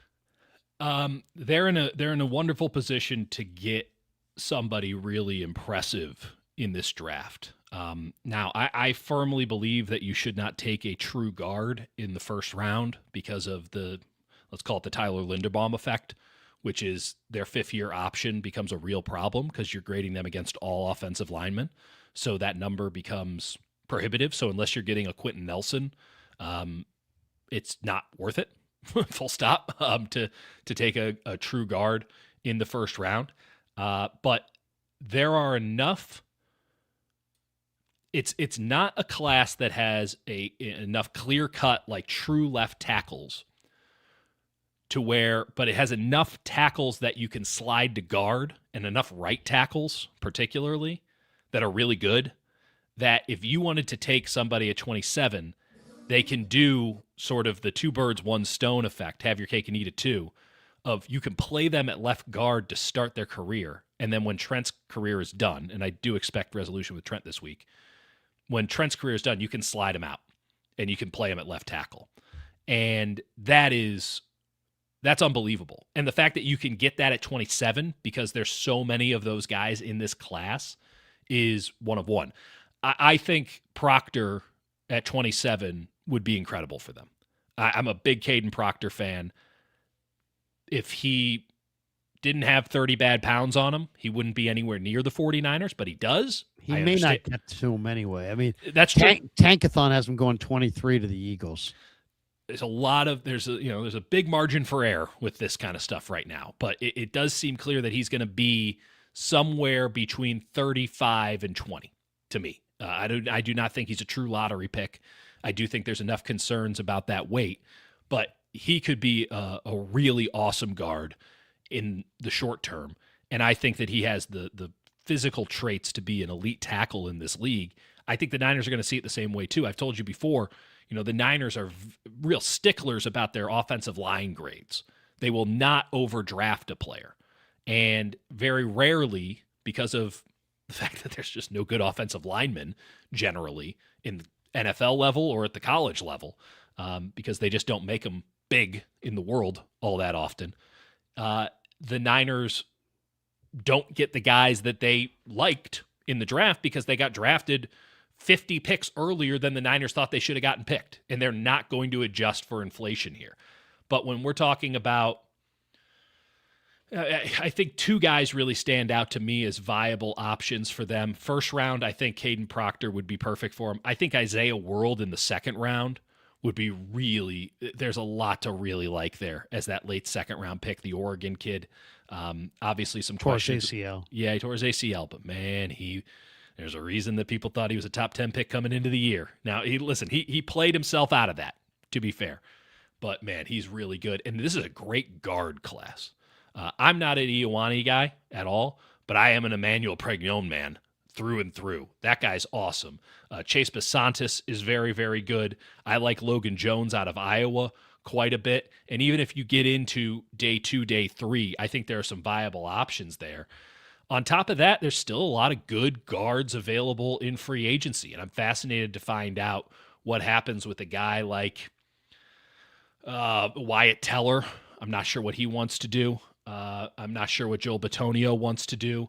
I like Kevin Zeitler more than others. I get that he's got 14 years and is 36 years old. I'm willing to give him some money to show up for a year and see what happens. I think there's really good options here if the 49ers want to at least diversify the portfolio a little bit more. And I just don't know where this market goes with the current unsigned guys. Is this something that happens after the draft, or is this something that happens in the next week or two where these guys get new contracts somewhere, sort of precluding the 49ers from maybe doing the have your cake and eat it too thing? But of all the positions that feel kind of up in the air right now, this is the position I feel that the Niners are in the best position to properly address given the assets that they have at hand. If you said make a prediction on what I think they would do, my prediction would be they get to 27, they trade out of the first round into day 2, into the top of the second round. Yeah. And my guess is they may even trade down again a few spots, but my guess is in a very safe spot in the 40s, they take Keelan Rutledge from Georgia Tech, who's a plug and play starter for them at left guard. And then I think they come back. Round pick. I know. I think. What do you think? He's a third round pick? Yeah, I think he's early day 3. Yeah. Day 3. You think he's a fourth round pick? Yeah. I think my guess is Rutledge in round 1 and like Chris Bell in round 2. They always seem like they go for kind of low end guys that they like, and I don't think they want to go offensive line, but I think they need to go, offensive line, and I think they're probably going to go guard. That'll be my guess, and I think Rutledge is their kind of guy.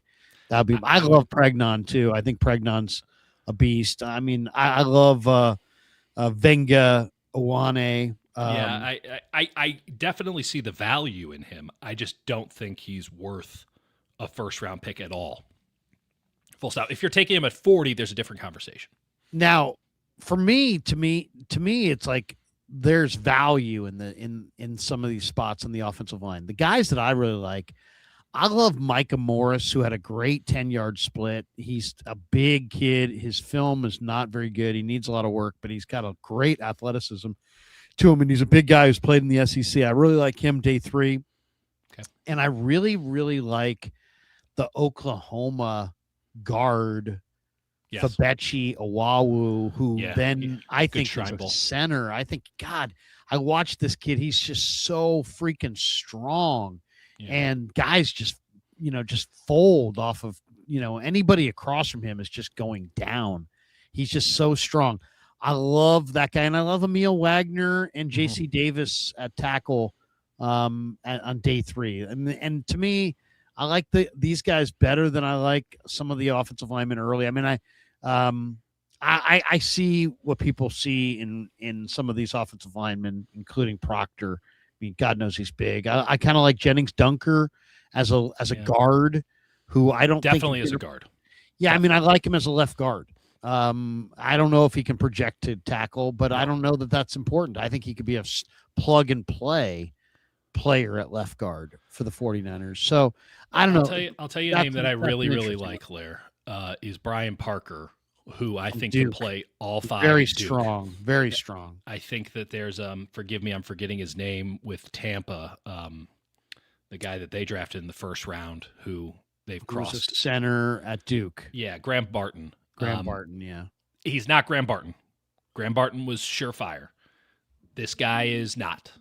But man, I mean, this guy's tough though. This guy's really good. Strong. He was so good in the Shrine Bowl and in those practices, and that's the kind of player that you bring in. Now, I will also say, supposedly he's a badass tough guy too. That's good because this team needs more maulers. They need a mean sumbitch at left guard. I think that they have it in Pooney. He's going to be healthy this year.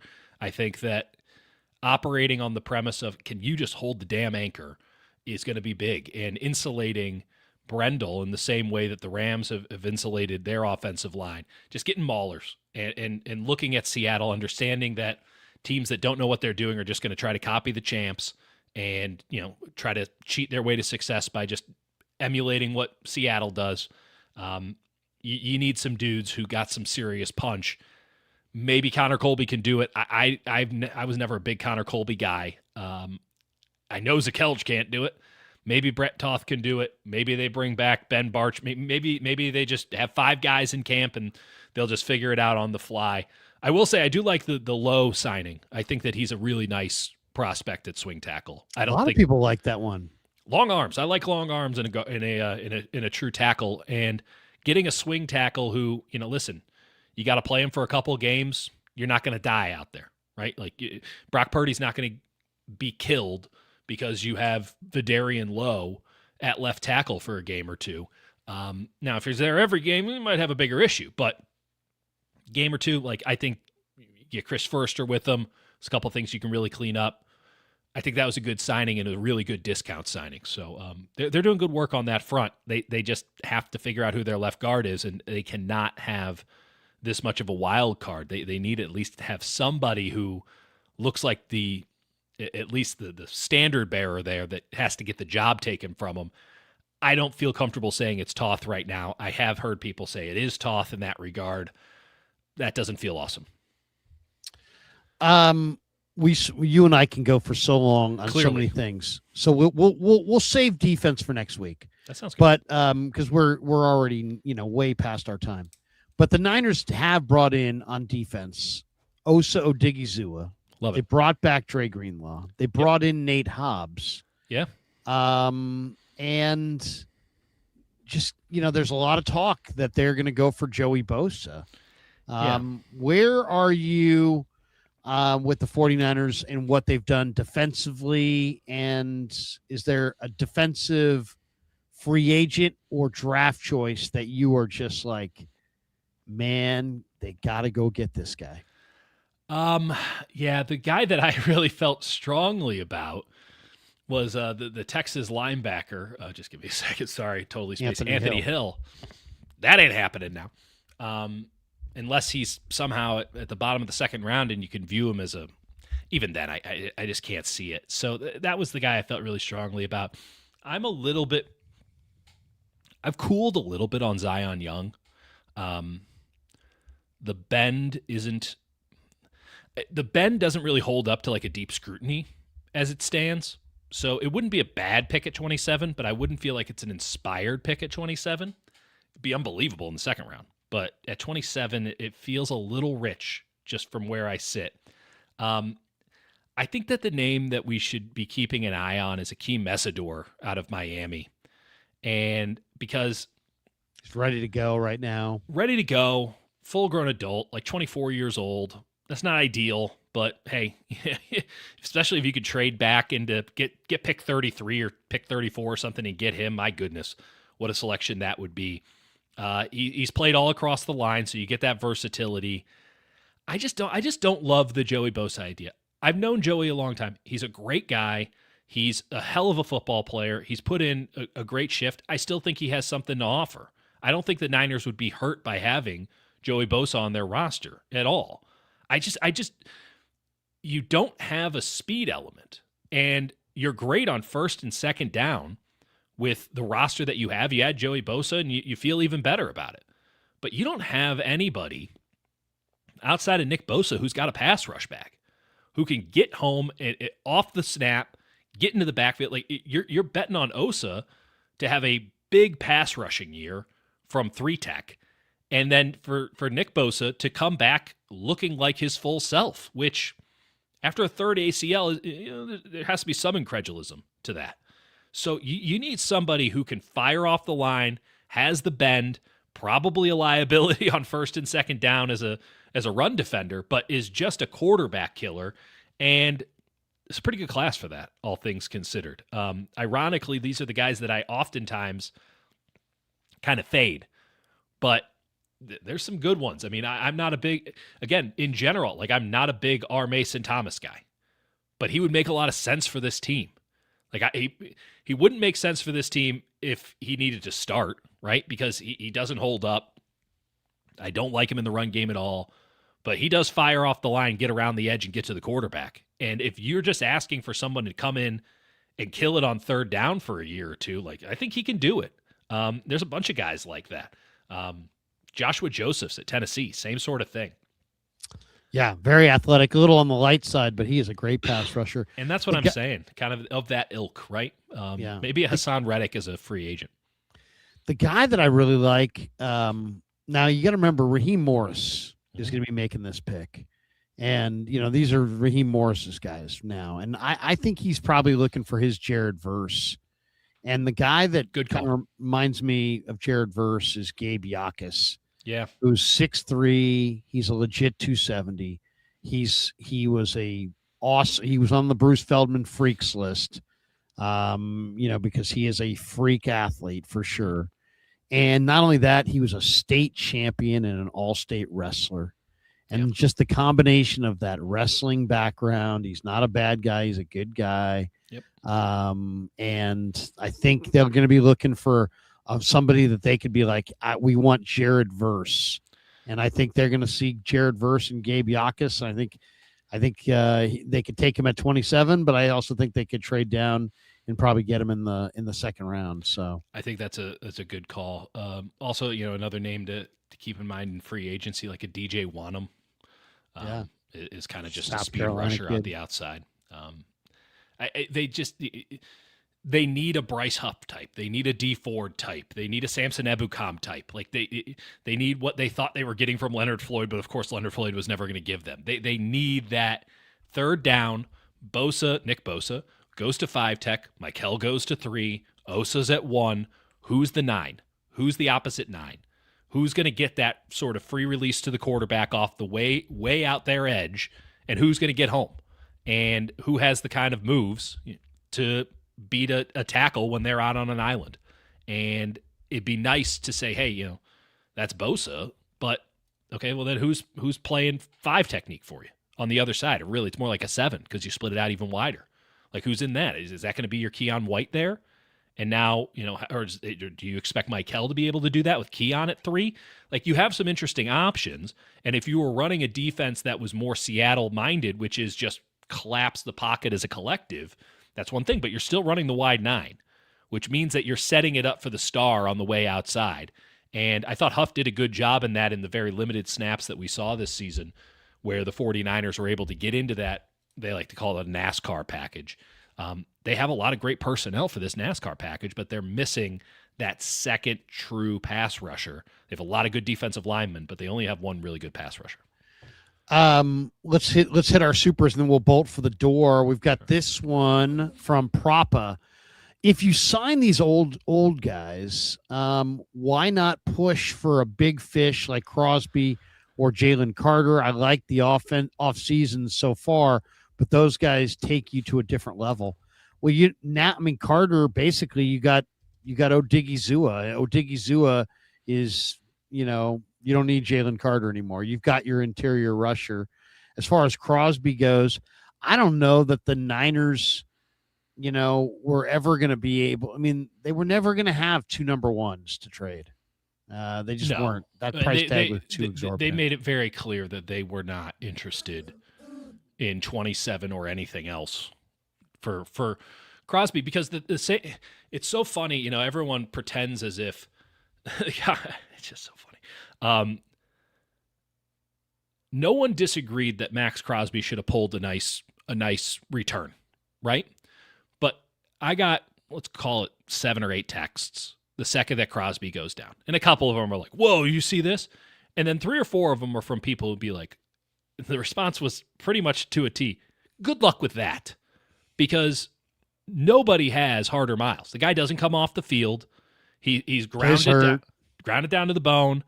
It was, it's his knee. Well, it's also his shoulder, and it's also 2 other things that, no one could quite pinpoint. So it's the whole damn thing. He's like George Kittle out there. There's stuff that's strapped on. It's like, oh, it's not an injury. It's like, what the hell it isn't. Of course it's an injury. You're just able to play through it and still be great. Yeah, he's a truck with a very high odometer. Just because he plays for the Raiders doesn't mean that he hasn't been out there every snap. He was on the Raiders when they were in Oakland. So the idea that, the 2 first-round picks, including number 14, was an insane cost, and the Ravens pretty much immediately regretted that decision, as evidenced. And I don't think that highly of Trey Hendrickson because he's really bad against the run, and he does not look like a player who I think is going to age very well when it comes to losing that first step and some of the strength stuff that he does. I just don't think it's going to go great for him on this contract. But Baltimore's, they're no dummies. And I think a lot of people want this narrative of, they were working Hendrickson on this and that. They got a look at the medicals and they said, we knew it was going to be bad. We didn't know it was going to be this bad.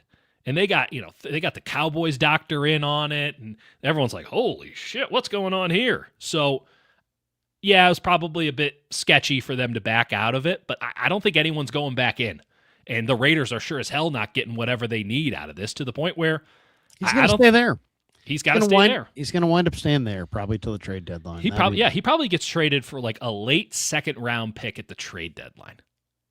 To like somebody who's really good. Probably.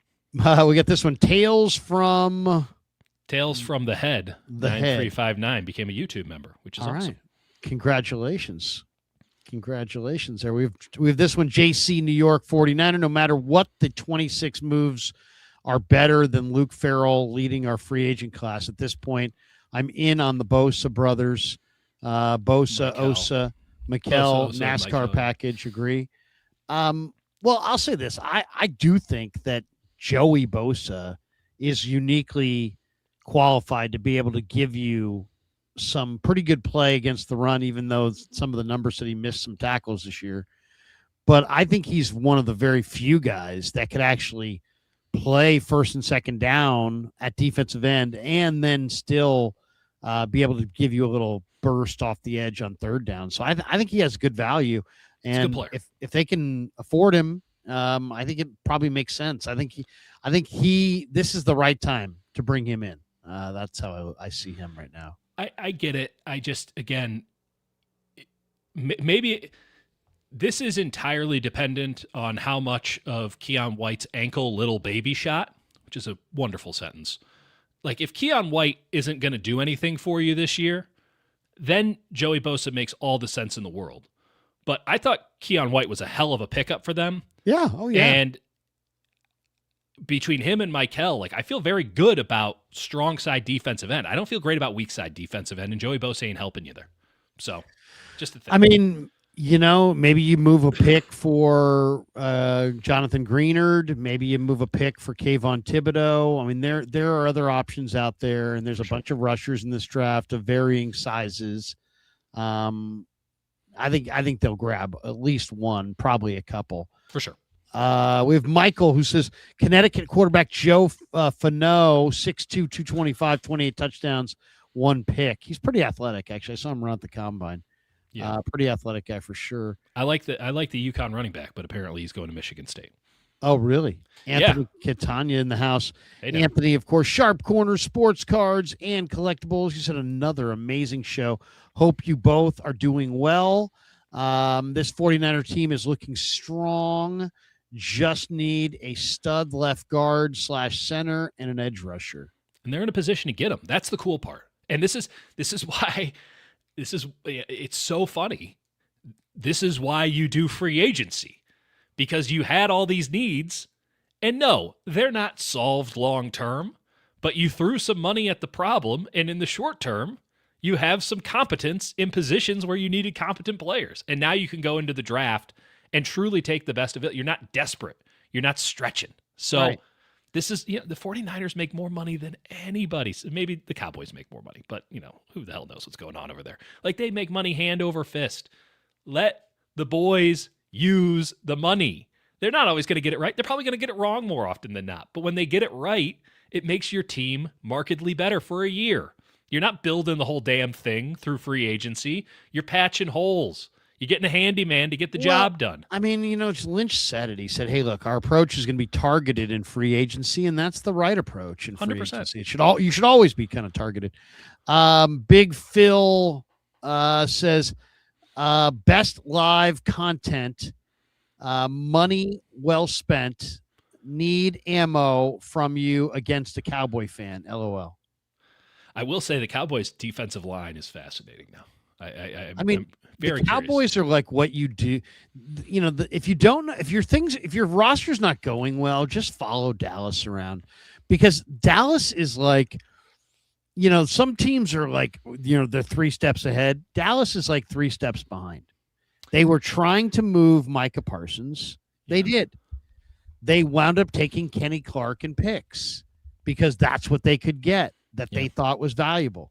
Then they flipped the picks immediately for Quinnen Williams. Yeah. And immediately everybody around the league said, oh, well, now they're going to move one of those 3 guys.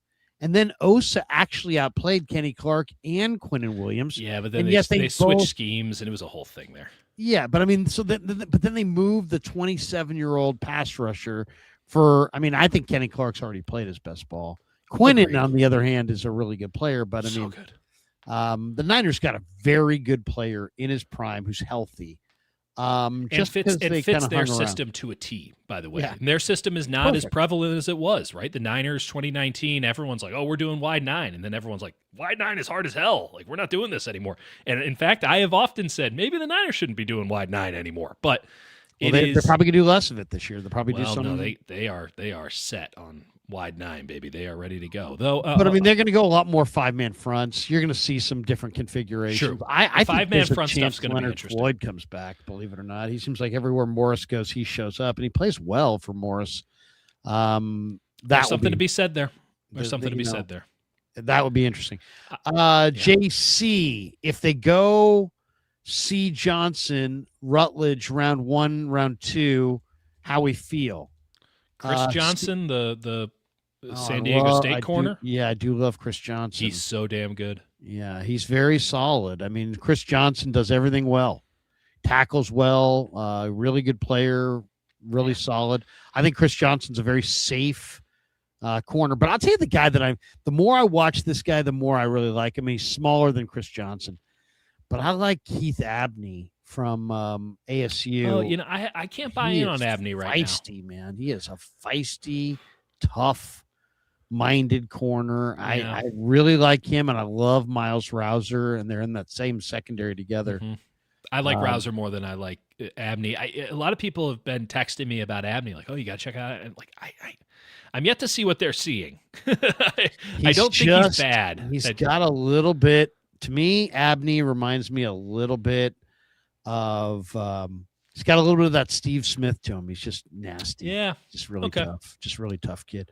Blood Moon says Cassius Howell. He will be awesome and young.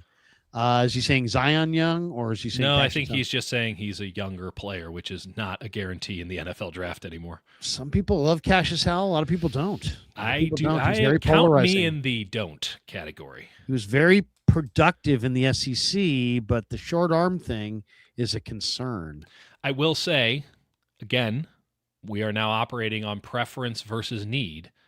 Cassius Howell makes a lot more sense to the 49ers now that they don't have a backup speed rusher, right? It could be a 22-year-old version of Bryce Huff. That's the idea. The problem is I don't see enough of a bag.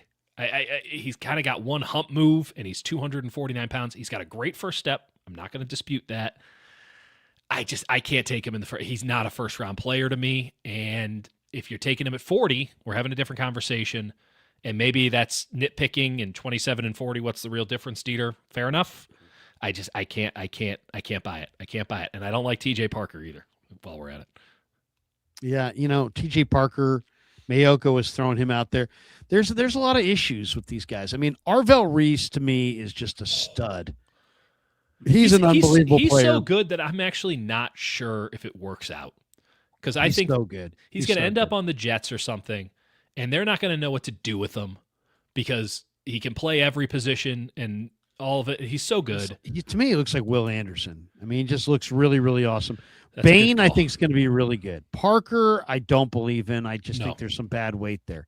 I love Keldrick Falk. He's one of the youngest players in the draft, but I don't see a dominant edge rusher. I just see a very athletic 6'6", 280 guy. I agree with that, though. I will say if Falk is there at 27, which he's probably going to be there. He probably is going to be there. That's the kind of player that you take the flyer on, because you don't need him to be doing first and second down stuff. You just say, guess what, Keldrick Falk? Your first year in the NFL, you're just going to be a speed rusher on third downs. And it could unlock the world for him. Or it could be a total bust and you're going to know right away. But that's worthy of the flyer, because if it works, now you can build him up into the full package, which he has the physical capabilities to do. And now you're in a position with Mikel and him. Oh boy, that could be really fun as they grow together as very young defensive linemen who are getting, better and better together as the NFL goes. Now you got the bookends for, I don't know what iteration this is, but now you're not so reliant on Bosa, who has a $50 million cap hit next year. Now you're in a position where you can get a little saucy with it. I think Keldrick Falk, actually, I'm talking myself into this at 27. He's not even my favorite edge rusher on his own team. Yeah, I like Crawford. I think Kieran Crawford is an awesome edge rusher, and I love him a lot. I think he's a good early day 3 guy. Don't get me wrong, but I think Kieran Crawford could be maybe round 3. But I'll tell you the guy that I really like is Malachi Lawrence from Central Florida, who's 6'4", 260, and he flies off the edge. He's really fast. Unbelievable pick for them if they can get him at the bottom of the second. Yeah, Malachi Lawrence is intriguing as hell.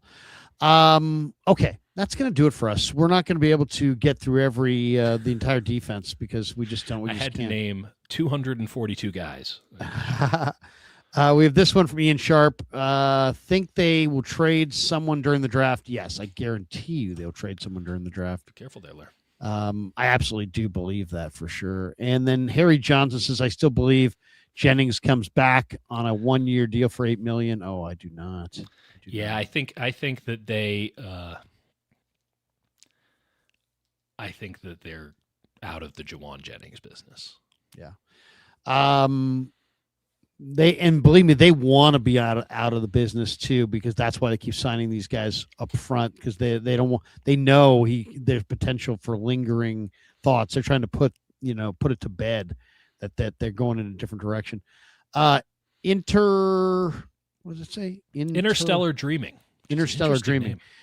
Is Kirk Cousins insurance on if Christian Kirk insurance if Pearsall can't stay healthy. Christian Kirk insurance on if Pearsall can't stay healthy, and who will be our new return man? It could be somebody they draft. It could be any number of guys they have. I've shared with you guys before that I was told that Pearsall and Green have a chance to be traded this offseason. I still think that's very much a possibility. So we shall see. But who should be the return man as it stands? I mean, you still have Junior Bergen sitting there. I mean, right? I guess. He's the return guy. Cowing did returning. Watkins did returning. I would imagine it's going to be one of those guys. Yeah. But you know what? I also threw out Debo as an idea when they passed up on Sky Moore, and I really thought there was a chance that they would bring Debo back as the return guy. And I do think that you may see Christian Kirk be thrown into that mix in the return game. I know he hasn't done it in a while, but I think he's going to be a part of that mix. We also have this one. Harry Johnson, still need another wide receiver. Ricky and Cowing, unreliable. I mean, it feels like a stretch to compare Ricky. I mean, listen, I'm not arguing that Ricky Pearsall is reliable, but the idea that Ricky Pearsall and Jacob Cowing are in any sort of the same class is like Jacob Cowing's never done anything. At least Ricky Pearsall's done something. Like I've seen Ricky Pearsall be awesome. Like Jacob Cowing is a theory at this point. They both were really good in college. It's we'll see. How many yards do you think Jacob Cowing has in the NFL? Has he played at all? I think he has 3. Does he? I'm just gonna guess. I know he's fumbled. He had 80 yards. I'm sorry. He had 80 yards last year on 4 catches, and that was in 2024. I'm sorry. So he has 80 yards. Ricky Pearsall has like multiple 100-yard games in his career. So a little bit of a difference. Yeah, I mean, my whole thing on the Ricky Pearsall. What do you think of this? What about Ricky? What do you think of this as a trade? Would you make this trade? Okay. Ricky Pearsall and Renardo Green to Minnesota on draft day for Jordan Addison and the defensive end, Jonathan Greenard. Would you do that trade? No, but I'm higher on Pearsall than most. We got this guy saying, we've got Anthony Catania says, damn, or Dieter, you were right. The 49ers were eyeing 2026 as the year to get number 6. You said that, and they said nothing about it until Kittle was like, hey, by the way, we were rebuilding. So funny. Harry Johnson, Jacob Robinson. That's actually, you know what? Surprise people next year. That's number 49. That's the corner out of BYU. Good call there by Harry. It will be interesting because they got Nate Hobbs, so I think it's going to be like their big nickel, is sort of a quasi Sam, and I'm really interested to see how that looks. But Jacob Robinson, like there are a lot of people really high on him, and that He's very confident. I think he should be. I thought he put great tape on at BYU, and I thought that when he got reps last year, in a limited amount, to be fair, I thought he looked really good. That might also be the return guy. Well, I was just thinking about him the other day. It's so funny. There'll be a number of options return wise. I could see them, the kind of receiver that they've left themselves to go get is a Zachariah Branch, home run hitter type who also returns kicks. So I could see that. We got this one from Brad, who says only just clocked in, but just got to say, I love how petty they are being with Ayuk. They know he's going to the Commanders, but making him wait. I don't know. I mean, what is going on here? Are they going to try to flip him to a different team besides the Commanders for a 7th round pick? I will say this. I've done a lot of reading on this. There's no reason that Ayuk shouldn't be absolutely thrilled. People are like, he's probably pissed at the Niners. No, he's not. No, it's the opposite. He's thrilled with the Niners because if the Niners cut him, there's no chance that he's going to get a contract that's anything close to the contract that he has. Right. If the Niners trade him, well, the other team has to trade him with his existing contract, and then they can play whatever game they want to play, cut him, re-sign him, restructure him, whatever. But I think it's in his best interest to travel with his contract as opposed to going somewhere else in this brave new world, having to cut your own deal when he's probably going to get a 1-year prove-it type situation coming off of a major knee injury. I think he's going to play ball with the Niners and play nice. And I think they're going to wind up trading him, and it's going to be advantageous to him to be traded. Yes, but nobody would. So as it stands, he's only owed $1.2 million for next year because all of his option bonuses and all of his guarantees have been voided. So all that he has left is this final year of a low base salary, which was for cap circumvention, not literally, but in theory. And then 27 and 28, that's when the base salaries got big, 27, 29 million. And that's when the cap numbers got big because the Niners give you 3 years, and then the back end of the 5-year contract is we can renegotiate it or we can get the hell off of this. So there is something to be said for Ayuk staying on his contract, but like at this point, no one's going to pay Brandon Ayuk $27 million. So even if he stays on the contract, he's getting cut at the end of the year by the team that he goes to who traded for him, which is why he won't get traded.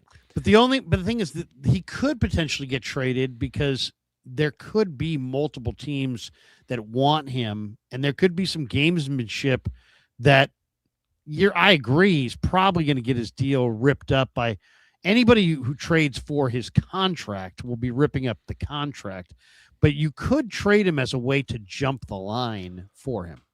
That's correct. I have not heard, could be happening, but I have not heard anything like that. It sounds like there's one team that's interested. It's the team that seems to always be interested in other 49ers players because Adam Peters apparently has not gotten off of the program yet. It seems to me, this is my guess, that the Niners are waiting for the Commanders to pay them for the privilege of getting Brandon Ayuk.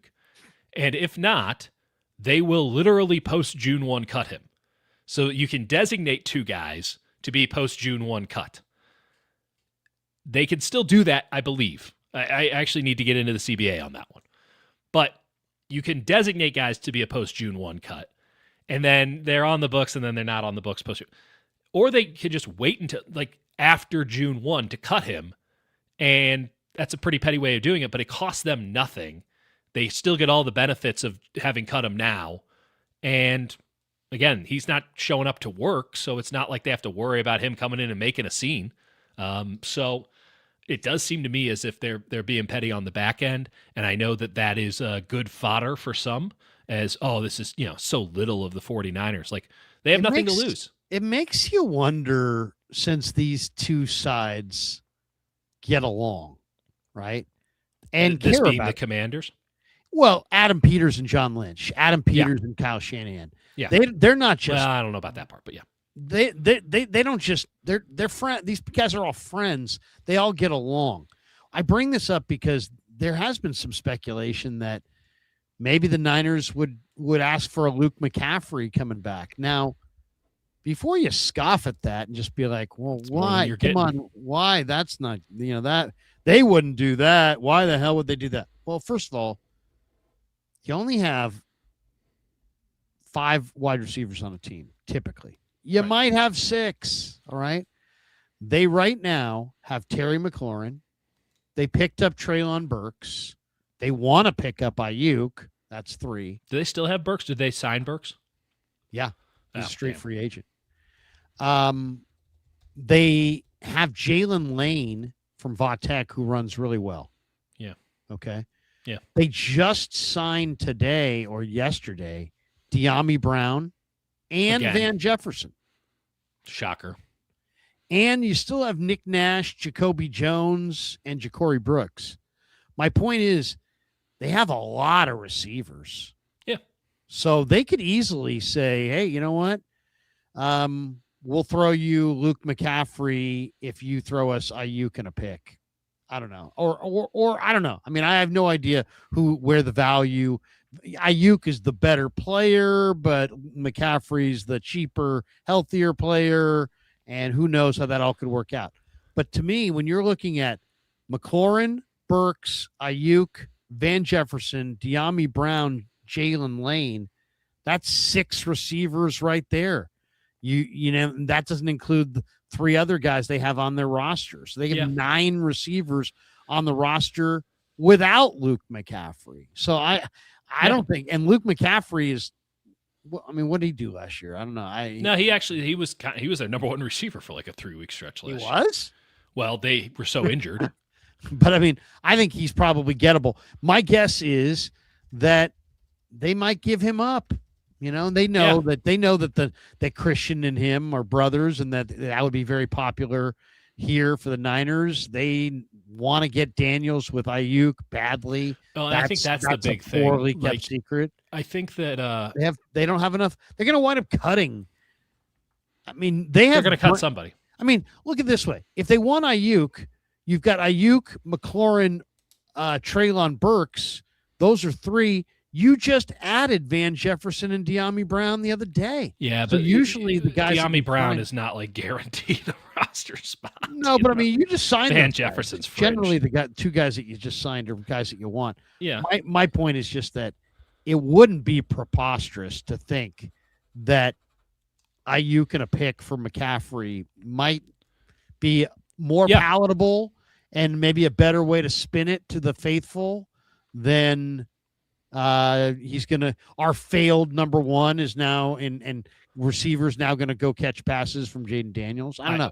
There is. It's interesting though. If we're talking about pettiness, I don't think that the 49ers are off base on this. I'll tell you when I think they're off base on plenty of things. But I can attest to this. I've heard this enough. There are some people in the organization who are pissed about how Daniels and Washington, it wasn't so much Washington, it was mostly Daniels, were tampering that whole time, right? That whole time with during contract negotiations with Ayuk in 2024 and how that kept going. And to the point where you think they have a case? No, nothing like that, because it's above board. They're friends, right? But this kind of constant battering of, I want to go to Washington. Well, Washington doesn't want to give us any. Well, I want to go to Washington. I want to go play with Dana. Okay, well, we're not going to send you to Washington because Washington gave us a garbage package and we have better trade packages here. Oh, okay, I'll go play for Tomlin. Yeah, that sounds great. I'll go play for Tomlin. And then the trade's on the desk and Ayuk changes his mind 3 times because he's like, oh, I really want to play with Daniels. And if I go to Pittsburgh, then I won't be able to play with him. So I guess I'll stay here, and then maybe I'll go play with Daniels. I think that there's a frustration with how that relationship created the toxicity that turned into this Ayuk saga. This outside, call it tampering, not legally, but like tampering from Daniels and Washington, clouding Brandon Ayuk's mind on what he wants, created this very toxic situation with the Niners. Now he has this resentment of, oh, you kept me away from doing what I wanted to do, so now I'm going to take it into my own hands, which that went wonderful for him. He's going to lose tens of millions of dollars so that he can do that, which I guess, hey, man, if you got your priorities in line, friendship over money, couldn't be me, but I don't have that kind of money. I think that they want Washington to bleed a little bit here. I think that they want Washington to have to pay a price for the hell that the Niners had to go through with this bullshit over the last 2 years. And that if Brandon Ayuk just gets what he wants out of all of this and they don't stand up for themselves a little bit, they're going to regret it. And so, yeah, it's petty and it's probably not the smart thing to do, but I don't think it hurts them at all. Like, I don't think it doesn't do it. There's nothing that they can do to harm themselves in this process. All it does is make the Washington Commanders and Jaden Daniels and Brandon Ayuk have to sweat a little bit. And I think they want to see him sweat a little bit after all the bullshit that happened over the last 2 years, which was totally unbecoming of a professional and frankly, not terribly couth from Daniels and Washington in turn. So, I think there are some people, as much as they love Adam Peters, and it wasn't Adam Peters' fault, I think that there was some level of advantage being taken in that situation because I changed his mind, as I've heard 5 times in the course of like 2 weeks. And this is a guy who, you can attest to this, Larry, interesting cat, but not in a negative way. Straight shooter, called it like he saw it. And if I were to have guessed who would have turned into this sort of toxic diva, Brandon Ayuk was very low on my list, right? And he got the wrong people in his ear. The Washington was part of that. Daniels, being the face of the franchise there, was the instigator of all of it. And I think that they want to make sure that those guys aren't rewarded and get what they eventually want because this is not above board shit. That's what I mean. Once Ayuk said he was making a documentary, I think that kind of put him in a different category, because there's lots of guys who, have a lot of interest in their contract. There's lots of guys who have lots of concerns and questions. There aren't a lot of guys that are turning their contract extension talks into a documentary. I remember one guy who did it, and I covered one guy who did it. His name was Antonio Brown. Yeah. And that went great, if you remember. Crazy. What a season. Yeah, it's crazy stuff. It's crazy stuff. All right, that is going to do it for us. Thanks to Dieter. Thanks to all of you. Thanks to Habas Law. Once again, they're covering pet adoption fees at San Jose Animal Care Center on Saturday, March the 28th. So check that out. And that's 10 a.m. to 4 p.m., 2750 Monterey Road. Habas Law. Thanks to Habas Law for doing that.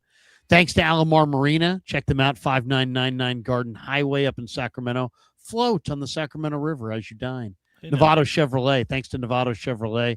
Really appreciate them sending us to spring training.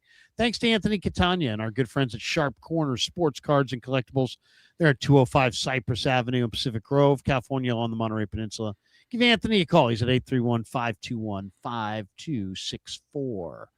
And thanks to all of you guys for supporting the Krug Show. That's going to do it for us. I'm back tomorrow for a more.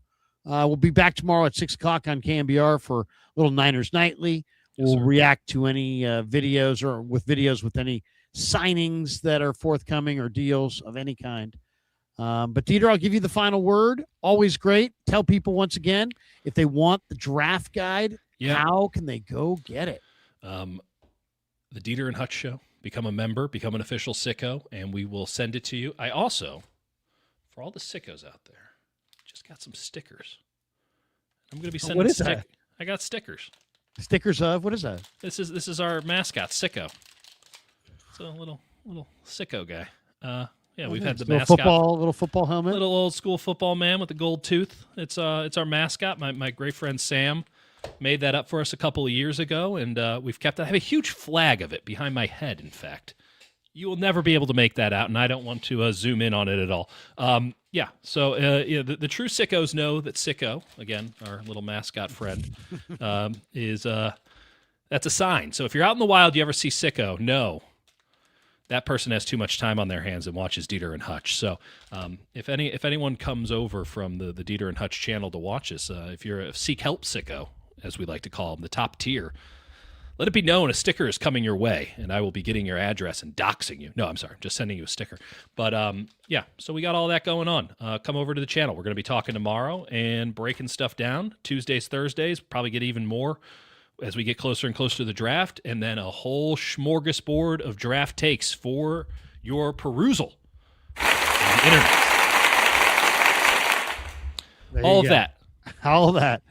All of that. For Dieter, I'm Larry. Have a great night, everybody. Peace. Yeah, never met a man I've been scared of. Careful.